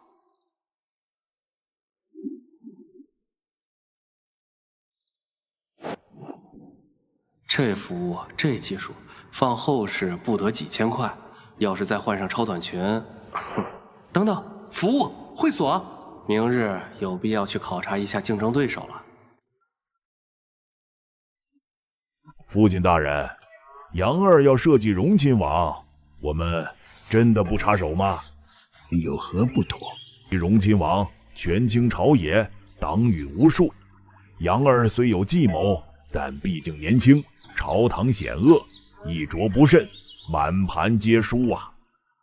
他都骑在我定国公府的头上拉屎了。难道还要忍？父亲，我不是这个意思，只是担忧。哼！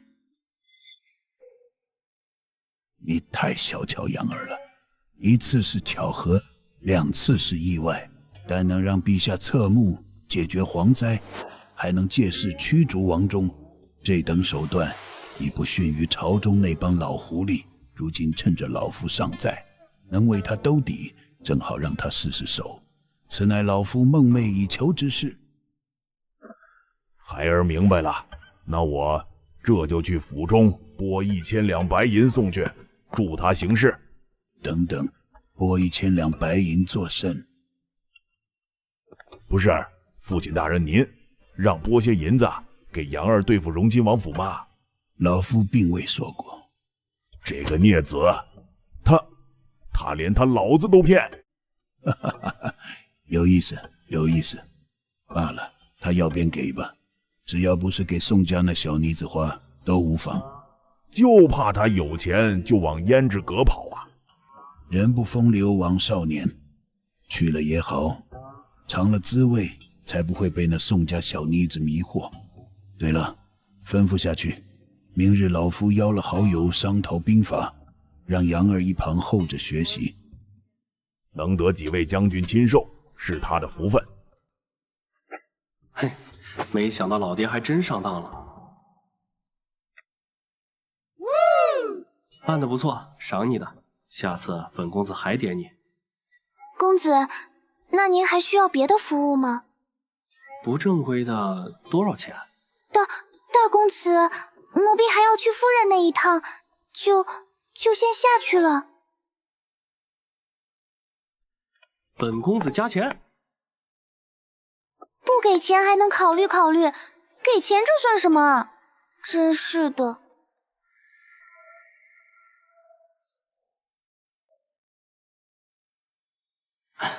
这古代纨绔生活真不错。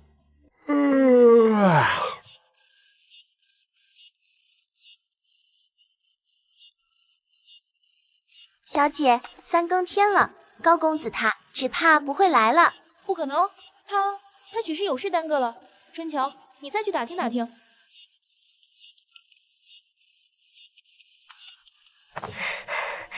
小姐，不好了，奴婢在定国公府外发现了这个。这不是我的信吗？怎么，像是被狗啃了一样？小姐，您说对了，这是奴婢在府外的狗窝附近捡到的。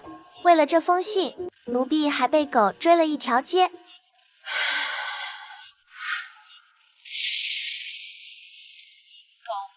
狗窝？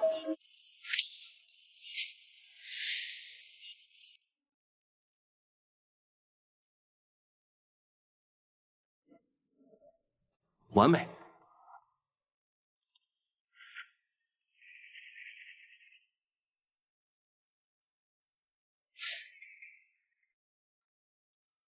出发，考察市场，勾栏听取。大公子，您这是要去哪儿？本公子表现的还不够明显吗？当然是去为大钱的文化娱乐事业做贡献。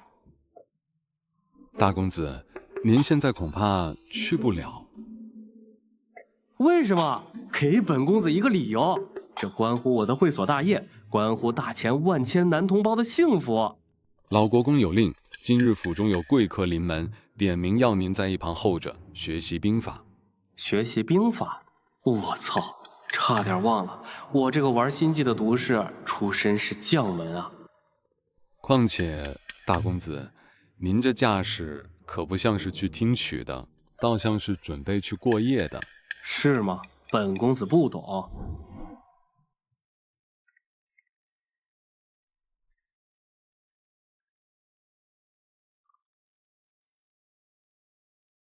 右威卫大将军秦正国道，左威卫大将军吕震道，副国公赵破奴道。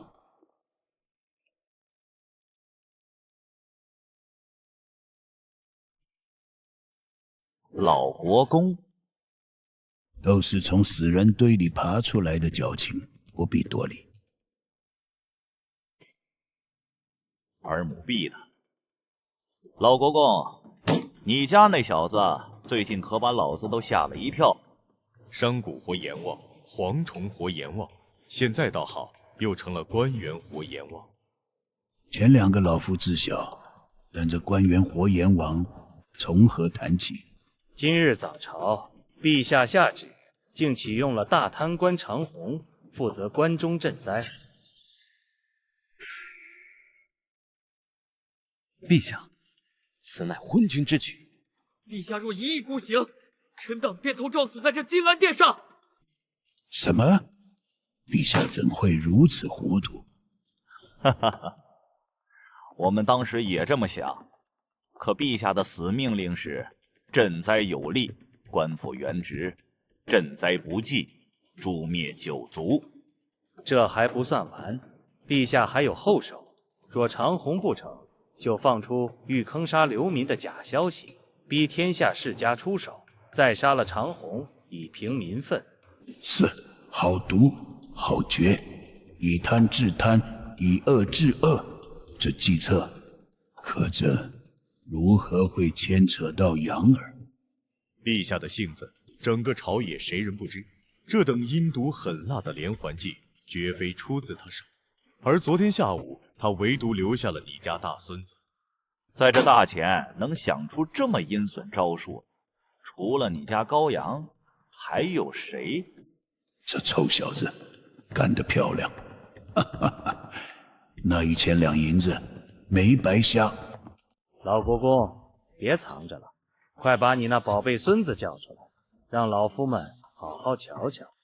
对，老子倒要问问这小子脑子里到底装了些什么鬼东西。来人，去唤养儿前来。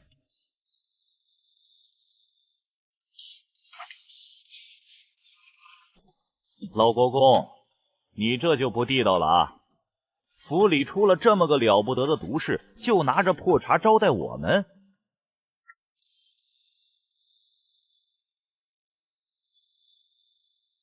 各位老将军，犬子前日从临江城带回一盒好茶，孝敬父亲大人，至今未开封，今日正好拿来与各位品尝。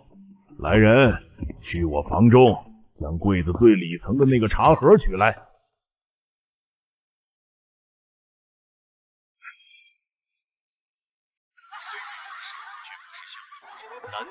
难得，老夫今日可要好好瞧瞧了。毒誓，笑道：“这帮老将军在聊我什么呢？”大公子到了。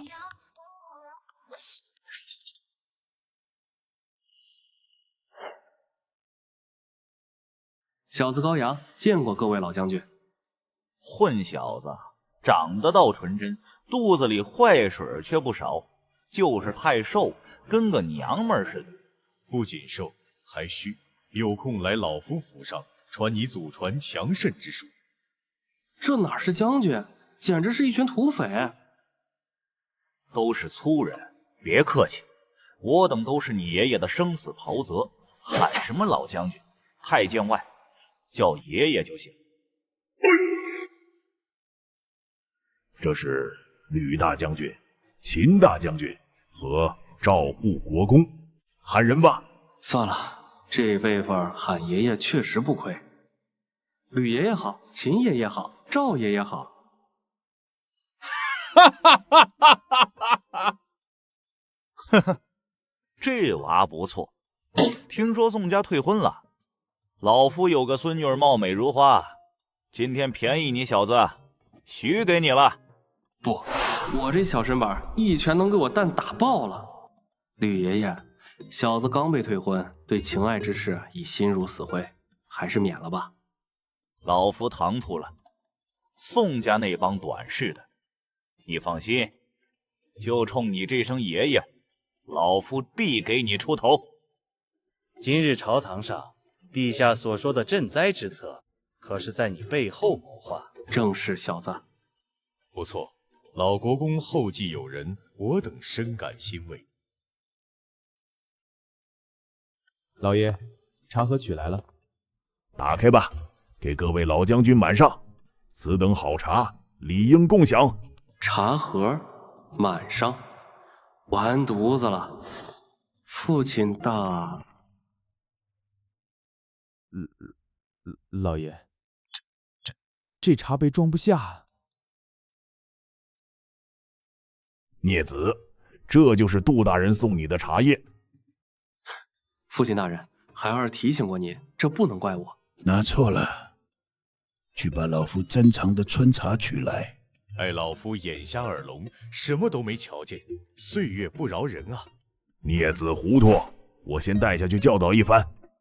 父亲大人，今日这教导怕是得免了。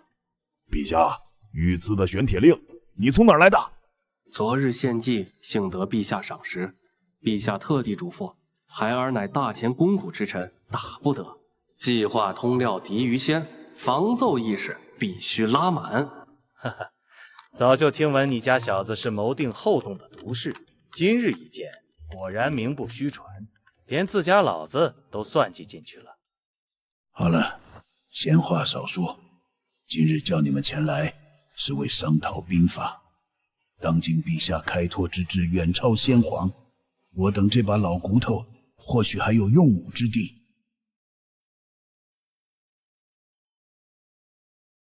大楚今年改革，野心不小，今日便议，若我大前伐楚，如何以最小代价克敌制胜？大楚城墙坚固，地广人稀，攻城代价必然惨重。自古以来，这就是最难啃的硬肉。废话，这谁不知道？要你说，我等今日是来商议如何减少伤亡。于老弟，那你有什么高见？说来听。行了，要吵架，府里有马槊，出去分个生死再回来。或可改良工程器械，多用投石车，再辅以地道器械。投石车精准太差，难焊出。地道耗时耗力，一旦被发现，就是给敌人送菜。那就强攻伤亡5倍于敌，甚至更高。若商议到最后还是这个结果，我等坐在这里还有何意义？当年就是攻楚城，眼睁睁看着弟兄们一个个倒下，那血能染红整座城墙。臭小子，我等在此为国事揪心，你倒清醒，在干什么？吃个荔枝也犯天条了。你小子诡计多端，此刻吃荔枝定是胸有成竹，说不出个所以然，就跟老夫练练。祖父，您可得为孙儿评评理啊！杨儿，你且说说，说不好明日就去见吕老将军的孙女，改日成亲。我定国公府的后人，岂能不懂兵法？哈哈哈，小子，你走大运了。我孙女保你见了一次，就忘了宋家那丫头。见他孙女儿，就吕爷爷这长相，他孙女儿岂不是个母夜叉？那我这辈子可就完了。祖父，使不得，强扭的瓜不甜啊。先抱上重孙子再说。罢了，其实孙儿也略懂一点兵法。哦，说来听听。正所谓上兵伐谋，其次伐交，其次伐兵，其下攻城。攻城之法为不得已。上兵伐谋，其次伐交，攻城为不得已。这小子竟懂兵法之大成！好小子，老夫看走眼了。你快说，如何攻城才能减少伤亡？如何拿下大楚？各位爷爷，攻城之法，小子以为当以攻心为上。首先，可派少量精锐在城下叫骂，什么难听就骂什么。问候他老娘，编排他老婆，指着鼻子骂他祖宗18代，目的只有一个，引他出城。小子，老夫还以为你有什么高见，你这计策就像是使盆子镶了金边，中看不中用。各位爷爷莫急，这只是开胃小菜，算不得上乘之法。小子，还有一计。福伯，取一壶米来。各位爷爷请看，这桌子便是大楚国土，这一大堆米就是我们要攻打的坚城，而这些便是主城周围的村庄小镇。臭小子，别卖关子了，快说！若是我领兵，绝不只取坚城，我会先拿这些村庄和小镇开刀。有何用？那些村民手无缚鸡之力，杀了他们也无战功。谁说要杀他们？我要的是敢，让所有楚国子民像羊群一样朝着一个方向驱赶，而那个方向正是我要攻打的主城。想想看，数万甚至数十万难民涌向城门，守将面临一个选择：开不开城门？我军并未大举压境，守将多半会动恻隐之心，但只要他开了门，就是灾难的开始。城中粮草是固定的，涌入10万百姓，就多了10万张嘴。届时我军只需围而不攻，切断补给。绝了！以敌之民，耗敌之粮。可若是守将心狠，不给百姓放粮呢？不放粮更好，饥饿的百姓会为了活命在城中烧杀抢掠。守将若镇压，是向自己的同胞挥刀，军心民心皆失；若不镇压，全城大乱，我军便可趁虚而入。此计之前，最好先屠掉1、2座激烈反抗的小城，将我军凶名传出去。到时再放出话：投降者不杀，顽抗者屠城。这已不是兵法，是诛心之计。屠城，高勇，此计太过残忍，你太狠了。秦爷爷，战场之上对敌人的仁慈，就是对我大秦将士的残忍。想快速拿下一国，没有雷霆凶名，何来敬畏？可若守将是真正的名将，他不上当，拒不开城，那更好办。楚军守将将自己的子民拒之门外，眼睁睁看他们饿死、冻死，人心就散了。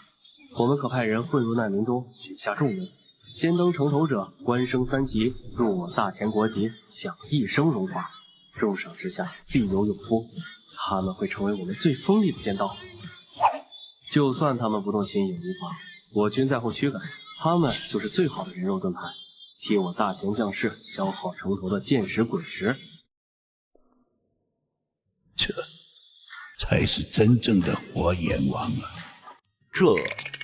这不是兵法，这是把人心当棋子，把人命当柴烧，太狠了！这小子是个魔鬼。我本以为他只是有些小聪明，没想到是这种颠覆常理的毒计。和这计策比起来，战场上的刀光剑影简直是儿戏。小子以此计确实能减少我军伤亡，可老夫不明白，你说的大饼是何物？赵爷爷，这画大饼嘛，本质就是许诺一个遥远又美好的未来，让他们为了这个虚无缥缈的目标去拼命。比如，你告诉他们，杀一个楚兵赏银3两，杀了守将赏金1000两，封官加爵。这饼画得够大，他们就会拼命。至于事成之后对不对劲，全看我们心情。人在我们地盘上，就算完成了任务，还能翻天不成？随便给点打发了，他们也只能忍着。这就是话语权。几位爷爷这么看着我，是我脸上沾了东西，还是说小子这计策把几位尸山血海里爬出来的爷爷给吓着了？笑话，哈哈哈！老夫13岁上战场，见过的死人比你吃的饭都多。就这点小伎俩，想吓到你吕爷爷，还差108000里。喉咙干了，喝口茶，喝口茶。臭小子，狂妄！你这也叫毒计？我等什么灭绝人性的场面没见过，你这算个卵！喝茶。是，是小子狂妄了。可可，杨儿倒也不必这般狠了。画大饼非君子所为，既已许诺，自当实现，否则失信于人，日后还如何领兵？哦，懂了。爷爷的意思是，事儿可以这么干，但话不能这么说。祖父教诲的是，孙儿受教了。你小子算有点行军天赋啊！老夫再考你一题，若是这一题你答得上来，你和我孙女有容的事儿就此作罢，否则明日就去老夫府上提亲，如何？也好，这小子最近风头太盛，过刚一折，让吕老头挫挫他的锐气。怎么，小子怕了？不敢应战了？怕？兵法36计我倒背如流，有什么好怕的？只是他孙女的名字叫有容。磨磨唧唧的，怕就是怕，你吕爷爷还能笑话你不成？这长相，他女儿真能有容乃大吗？风险有点高啊。吕爷爷，您请说吧，小子尽力一答。哈哈哈，好小子，够胆，比你那爹强。也别说老夫欺负你，问题不难，就按你说的毒计，老夫带兵围城，你若是守城之将，如何破解？这老家伙太不要脸了，这题简直是死局。守城？吕爷爷，守城倒是不难，只是这法子有些阴损，您确定要听？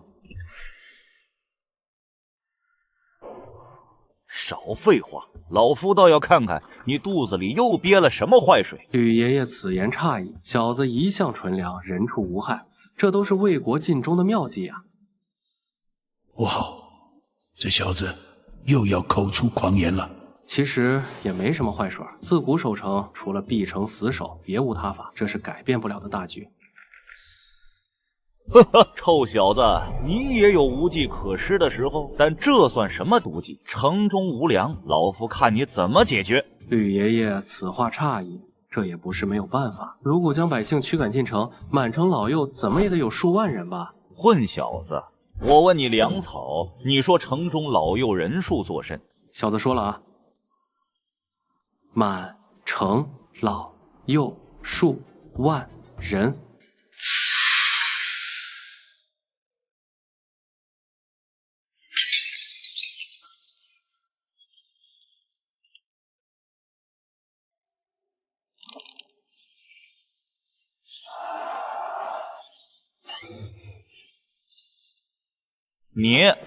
你，小子先前就说了，此法有些不人道，但这也是没办法的办法。守城战最重要的就是粮食。难得还有你小子觉得不人道的时候。秦爷爷哪里话，小子只是对外人狠辣罢了。小子秉性纯良啊。吕爷爷，您怎么还站不稳了？小子离您数米远，这可不能赖上我啊。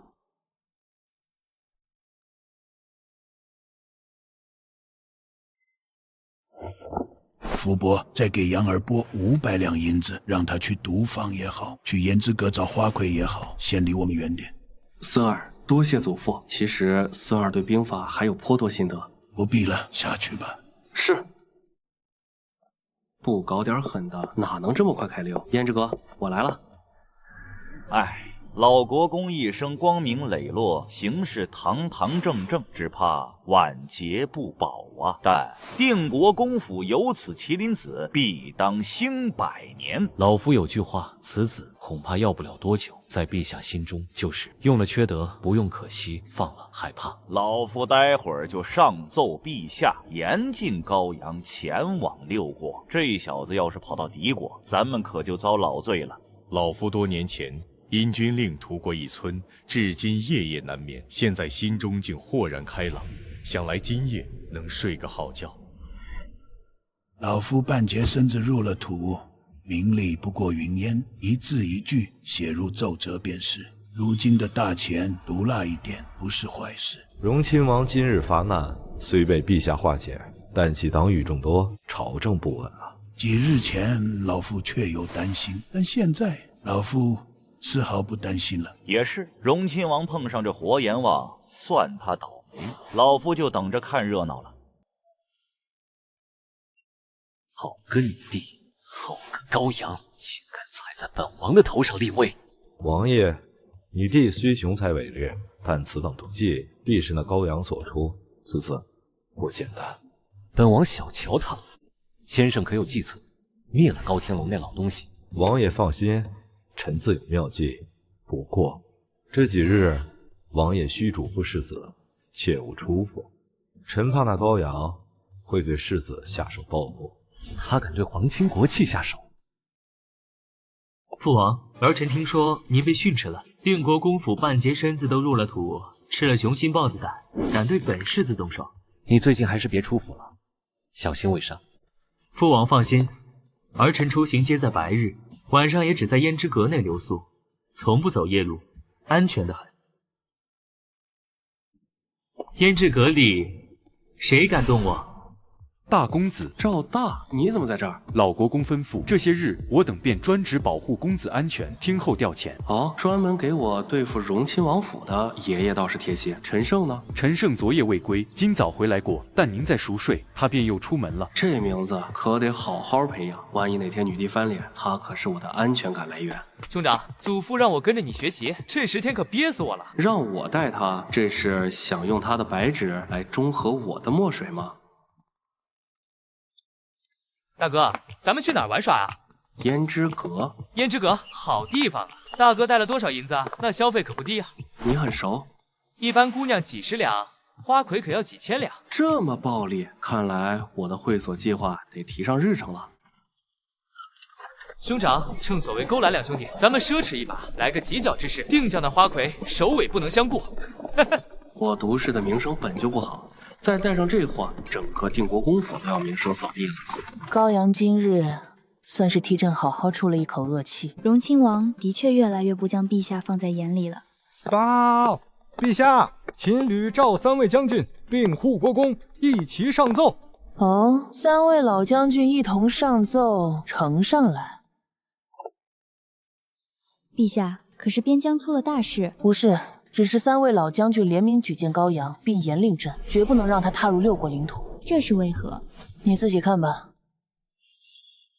缺粮之时，满城老幼数万人，这国公府的兵法何时如此狠毒了？定国公行事光明磊落，这必然是高阳的毒计。毒世之名，名不虚传。秦老将军说的对，此人真是用了缺德，不用可惜，放了害怕。朕得此人辅佐，好坏参半，以后史书上朕的名声怕是好不了了。罢了，毒点就毒点，只要能令大钱强大，百姓安居，纵然史书骂朕是暴君，朕也认了。户部员外郎人呢？可在府上？陛下这是想出宫？皇宫太闷，朕想出去走走。朕心中还有些疑惑想问他。吞吞吐吐的，怎么了？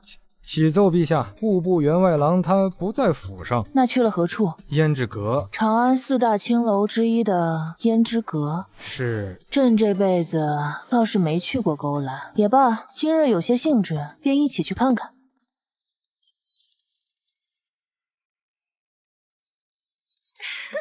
公子，咱先吃点东西吧。哥，别摸了，咱吃点东西吧。这场景还真对上了。秦二姑娘哪里人士？为何沦落至此？奴家是青州人，家父豪赌，输尽家产，才将奴家卖了。爱赌的爸，生病的妈，上学的弟，这套路专业，真是可怜。那也没见你停手啊。大哥此言差矣，这花的可是祖父的血汗钱，岂能停手？停手岂不对不起祖父他老人家？好家伙，这歪理，我竟无言以对。大公子陈胜回来了，要见您。让他进来。摸清武城的动向了。此人十分谨慎，唯一的弱点是喜好热闹。近7日都在这胭脂阁过夜，但今日他护卫多了1倍，怕是已有防备，难以下手。他不给机会，是逼我对荣亲王下手啊！大哥，咱们要对荣亲王府下手？你怕了？啪，干翻他！让我定国公府声威大振。大公子打算怎么做？荣亲王最怕谣言，比如找只狐狸，让他夜半在王府外口吐人言。天命在王，天命在王。或者找些小儿传唱天命童谣，谣言猛如虎，他必定阵脚大乱。狐狸口吐人言，太狠了，这是要把荣亲王架在火上烤啊！罢了，风险太大，王权太弱，经不起折腾。可惜身上没什么药，不然倒也能操作一番。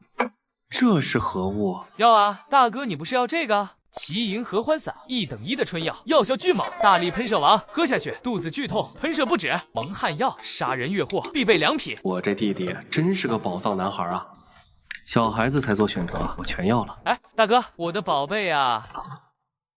小女子刘玉儿见过高公子，久闻大名，今日一见，三生有幸。公子今日所有消费，我做主全免了，只求交个朋友。无功不受禄，刘掌柜有事相求吧？不瞒公子，胭脂阁生意难做，想向您求个点子。这不难，搞个会员等级制，存钱越多，福利越好，人都有攀比心，再给姑娘们设奖金，激发动力。多谢高大人指点，玉儿茅塞顿开。玉儿姐，再给我来2个姑娘。总算能清静会儿了。员外郎倒是好兴致，这等好地方竟不叫上我们，太不像话了。哟，又来了俩俊俏的朋友，老鸨，再来2个姑娘，陪我这2位兄弟好好喝。武曌，他怎么会来这儿？这不是青楼吗？员外郎不必拘束，你摸你的，只管大胆做自己。这位兄台，你人还怪好嘞。公子又给您带了2位妹妹来。公子，让奴家来伺候您吧。完了，这群蠢女人要冒犯女帝！站住！兄长，你身边都俩了，贪多嚼不烂啊！臣高阳拜见陛下。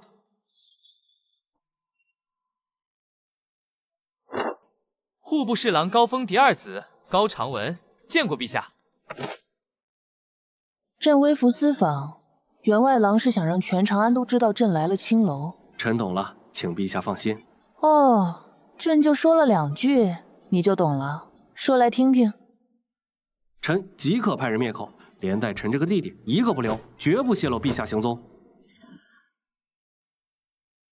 我操，大哥你来真的，大义灭亲啊！陛下饶命！陛下饶命啊！好小子，反将我一军。朕还没那么残暴，都起来吧。被这家伙牵着鼻子走，真不爽。高阳，朕曾下旨，凡我大前7品以上官员，不得在青楼享乐。看来朕的旨意并不好使啊。还有这规矩？糟了，他这是不爽了，故意找我麻烦。陛下，冤枉啊！臣来此地是为了完善我大前法制，是以身入局，为了律法威严，为了我大前啊！欺君可是大罪，罚银100两是小。朕看你是想去大理寺走一遭。你且说说怎么个为了我大前？陛下，臣记得我大前律法不鼓励青楼存在，更不支持金钱交易，除了教坊司，一概不受律法保护，对也不对。不错，这有何问题？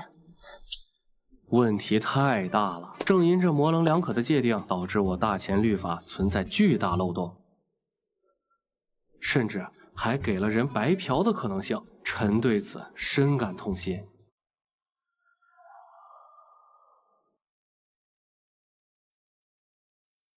白嫖是何意思？臣给陛下做个假设，便都明白了。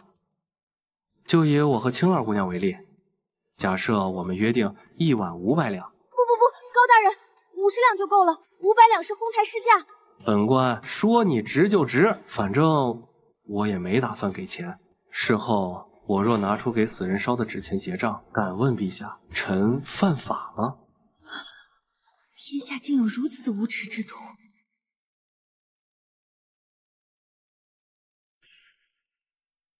当然犯罪，他可告你强奸。在我大前，此乃大罪。上官大人，此言差矣。我们事先谈好价钱，你情我愿，何来强奸之说？纸钱充当银子，乃是假币罪。纸钱并非流通货币，何谈扰乱大前货币信用？假币罪不成立。高阳，你对我大前律法似乎很懂啊。陛下谬赞，懂法应当是每个大前人的义务。流氓不可怕，就怕流氓有文化。约定500两，却给纸钱，诈骗总跑不了吧？上官大人，诈骗罪要看被骗的财产是否受律法保护。我大前律法除了教坊司，本就不支持青楼交易。一个不受律法保护的交易，又如何能构成律法上的诈骗呢？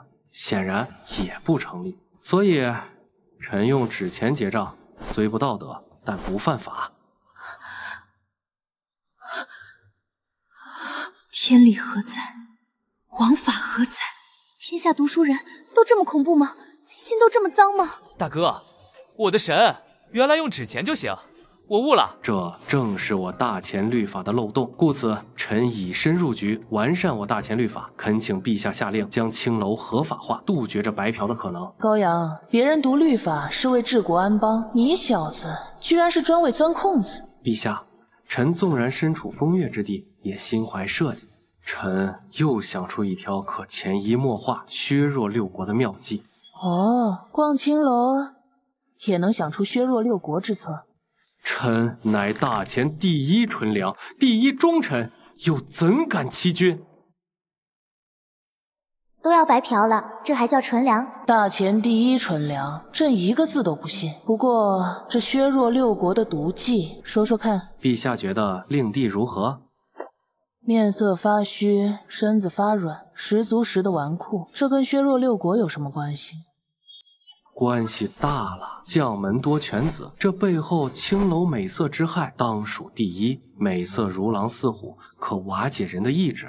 你想让朕从美色方面下手？不错，敌弱则我强。想要强大，除了提升自己，还可拉低别人。大考前夜给学霸塞小黄书，百试不爽。陛下可培养人才，远赴六国，大开青楼，瓦解其意志，赚取其银两。不过此招见效太慢，臣还有更好的招数。陛下宫中可有一些珍藏的教导图？高大人，当着陛下的面，注意言辞，小心治你一个大不敬之罪。本官一心赤诚，满脑子都是我大前的强国之路。无妨，有你继续说。绘图技术受限，效果一般。臣推荐文字，文字的想象力是无穷的。我们可以画本小说下手，以颜色为主，暗送六国，毒害他们的年轻一代。欲火之下，小小年纪便流连青楼，纵欲伤身，人必消寿短命。若陛下觉得此计不错，臣独具天赋，一部女夫子，一部少年的成绩并不理想，足以摧毁六国青少年。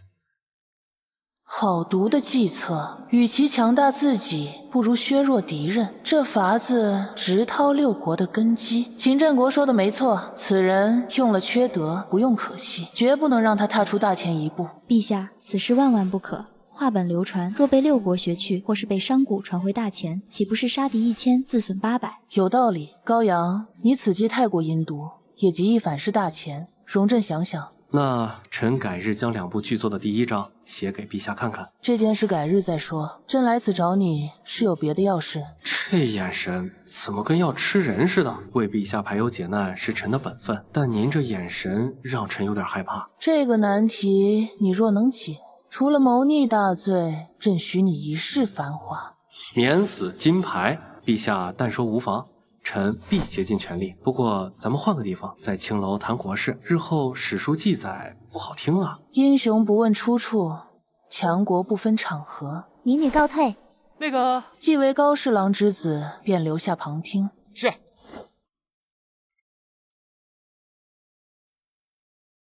高阳，你可知我大前藩王有多强大？今我大前藩王连城数十，地方千里，缓则骄奢淫乱，急则何从以逆长安？若不解决藩王，朕寝食难安。你心黑记狠，可有妙计？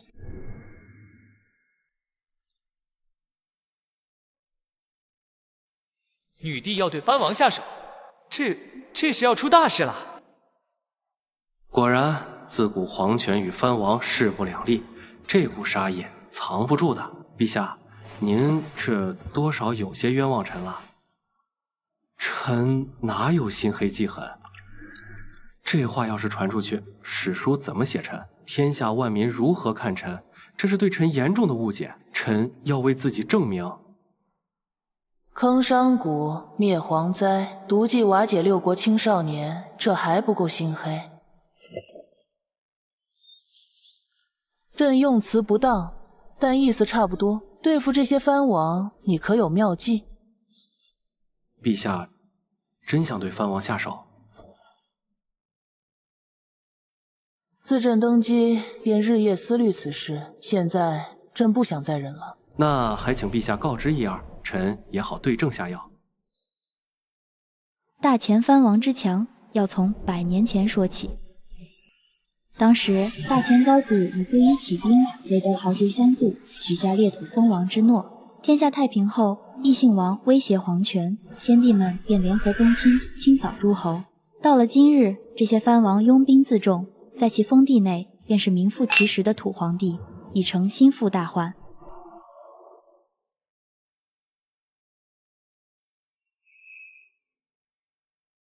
削藩乃国之大事，你可好好考虑几日，不必着急给朕答复。陛下，臣有一计，或可兵不血刃，削弱藩王实力。削藩国事，他这么快就想到了对策。高阳，你有何妙计？陛下，臣一直认为，天下熙熙，皆为利来；天下攘攘，皆为利往。削藩亦在其中。臣此计便是利用人性之弱点，令他们自相残杀，无形中瓦解其权势。臣心中有一阳谋。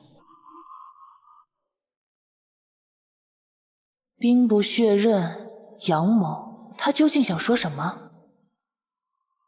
陛下，所谓阳谋，便是行光明正大之策，让敌人明知是陷阱，却又不得不跳。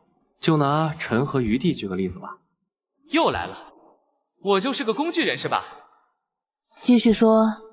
陛下若想离间我兄弟二人，最好的手段便是8个字：转移矛盾，分化瓦解，拉拢弱的，打压强的。藩王想保全，陛下想要权，此为根本矛盾。但若将这大矛盾变成他们内部的小矛盾，此阳谋便成了。转移矛盾，分化瓦解，拉拢弱的，打压强的，好一个阳谋。至于如何做，答案更简单。长子与次子，他们之间的矛盾一直都在，只差一个引爆的机会，而这个机会需要陛下您来给。利用继承权从内部瓦解他们，此计何其毒也！但是陛下，臣必须提醒您，藩王一旦被大幅削弱，取而代之的会是什么？您可曾想过？天下疆域辽阔，各地必须驻兵，藩王是我大前拱卫长安的第一道防线。藩王没了，兵权就得交给将领；藩王反了，江山还是姓武。可若是外姓将领反了，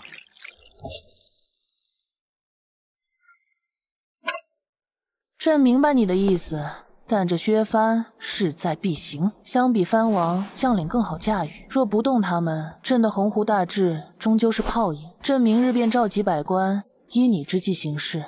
此谋，朕记你首功。陛下莫急。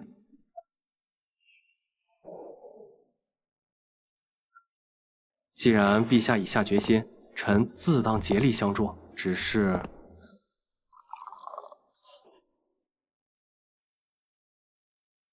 好消息是，此计可兵不血刃，分化诸王。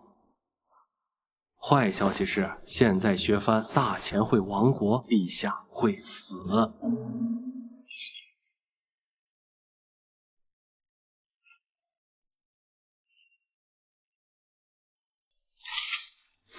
我又做错了什么？你说什么？如此阳谋，怎会令大前灭亡，令朕身死？高阳，你是否在危言耸听？陛下，此事关乎国运，臣万万不敢开玩笑。因为任何阳谋都有一个前提，朝廷必须足够强大。藩王不是傻子，朝廷示弱，您敢动他们，他们就敢联合起来。以祖宗之法不可变为由，另立新皇。届时大前必将生灵涂炭。陛下觉得当今的朝廷是强是弱？万万不可啊，陛下！他说的对，朕忽略了最关键的一点：实力。没有绝对的实力，任何计谋都是空谈。是啊，国库空虚，朝堂党争，现在削藩，无异于自取灭亡。陛下想掏藩王的心窝子，就得先假装对他们掏心窝子。现在该忍。依你之见，朕现在该怎么做？陛下应按捺住削藩之心，当务之急是让大前变强。待您掌握了绝对的话语权，区区藩王覆手可灭。届时臣还有诸多妙计，可助陛下一统六国。妙计，怕是更毒的毒计吧？朝政不稳，其根源何在？荣亲王，陛下欲成千古女帝，第一件事就是宰了荣亲王。哥，我亲哥，你这是真要借女帝的手杀人啊？放肆！荣亲王乃三朝元老，大前勇士，为国立下赫赫战功，你让朕杀他，是何居心？身为亲王却勾连御史，在朝堂上公然与陛下作对，这本身就是取死之道。有他在，陛下任何变法强国之举都将寸步难行。朕何尝不知，但荣亲王权倾朝野，杀他稍有不慎，便万劫不复。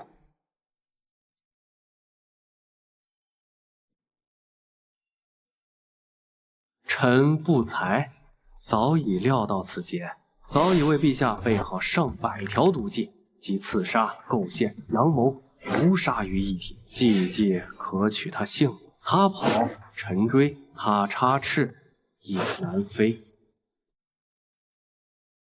多少？臣才疏学浅，不多，也就100来个妙计。100来个毒计，还叫才疏学浅？论毒计，这大前无人能出其右。说来听听。陛下稍等。这是何物？陛下慧眼识珠，此乃奇银合欢散，上好的烈性春药。这个呢？此乃大力喷射王，服用后化身喷射战士，与前者搭配，堪称绝配。恶心，这毒誓真是令人作呕。你随身带着这些玩意？陛下此言差矣，这都是余地行走江湖的必备之物，臣只是代为保管。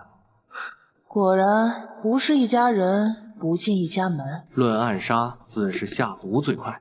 此乃鹤顶红，见血封喉。不过耳听为虚，为了减小误差，陛下若能给几个死囚试验一番，否则臣容易良心有愧。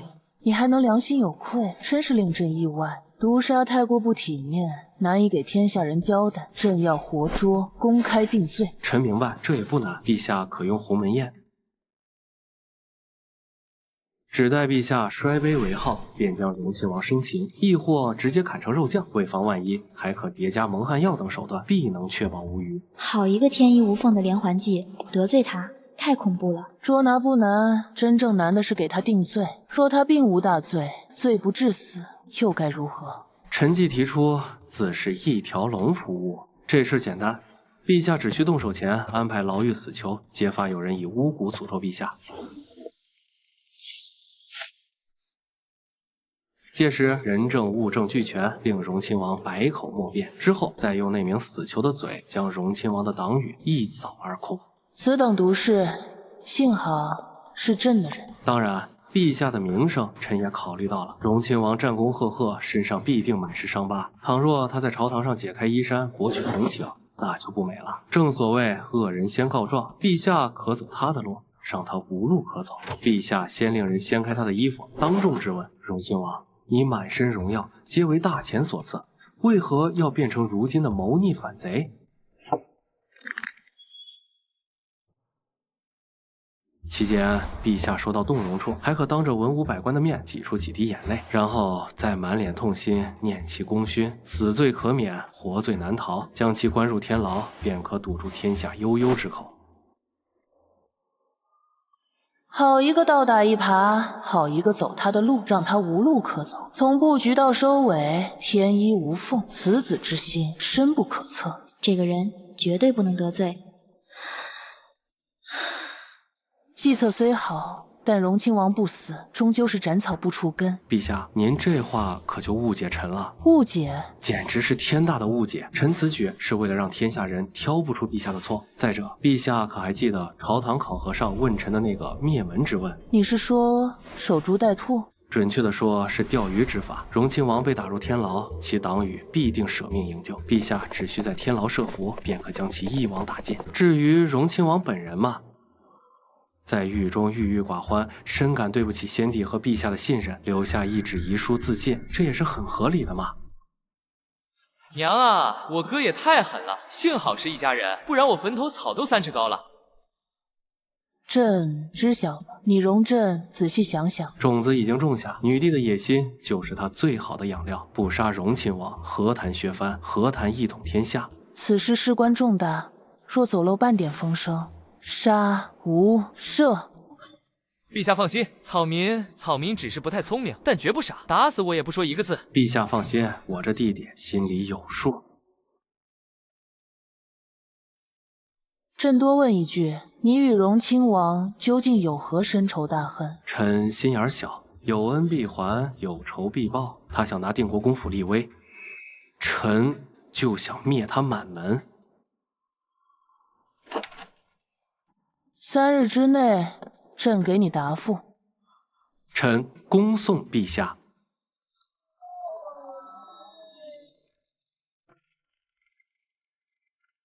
陛下，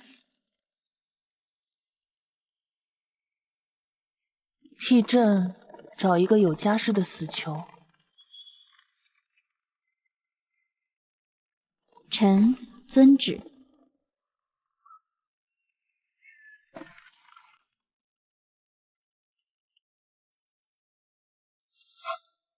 兄长，错了，你愚蠢的弟弟真的错了啊！这还是那个敢往国公爷茶杯里撒尿的长安一霸吗？今天下午到底发生了什么？余弟这是做什么？你我乃相亲相爱的一家人。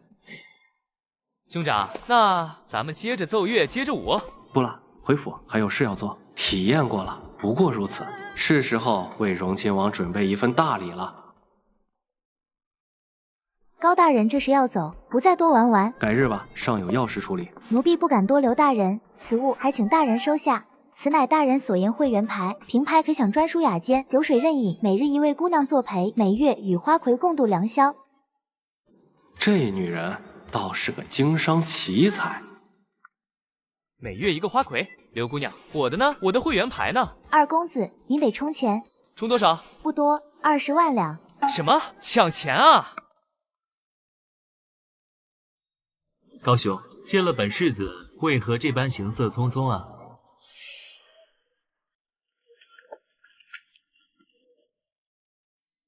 天堂有路你不走，地狱无门你闯进来。原来是世子在此，失敬，臣还有急事，先行告退。哎，高兄再忙，也不差这一时半刻。你可瞒得本世子好苦啊！诸位可知，凭一良价现灭皇之策，米中掺沙惩治贪官的，正是这位深藏不露的高员外郎。原来这些妙计都出自高公子之手。高公子真乃经世之才啊！如此大才，今日驾临我胭脂阁，岂能不留下墨宝？高兄，不如即兴赋诗一首，让我等开开眼界。赋诗一首，赋诗一首。你那首大石头的歪诗，全长安都知道。今天我看你怎么下台。既然你急着找死，我便成全你。吟诗一首有何难？那本世子就洗耳恭听高兄的佳作了。只是作诗岂能无酒？常文，去我们先前的雅间，将本官的好酒取来。今日本官要与世子共饮此杯。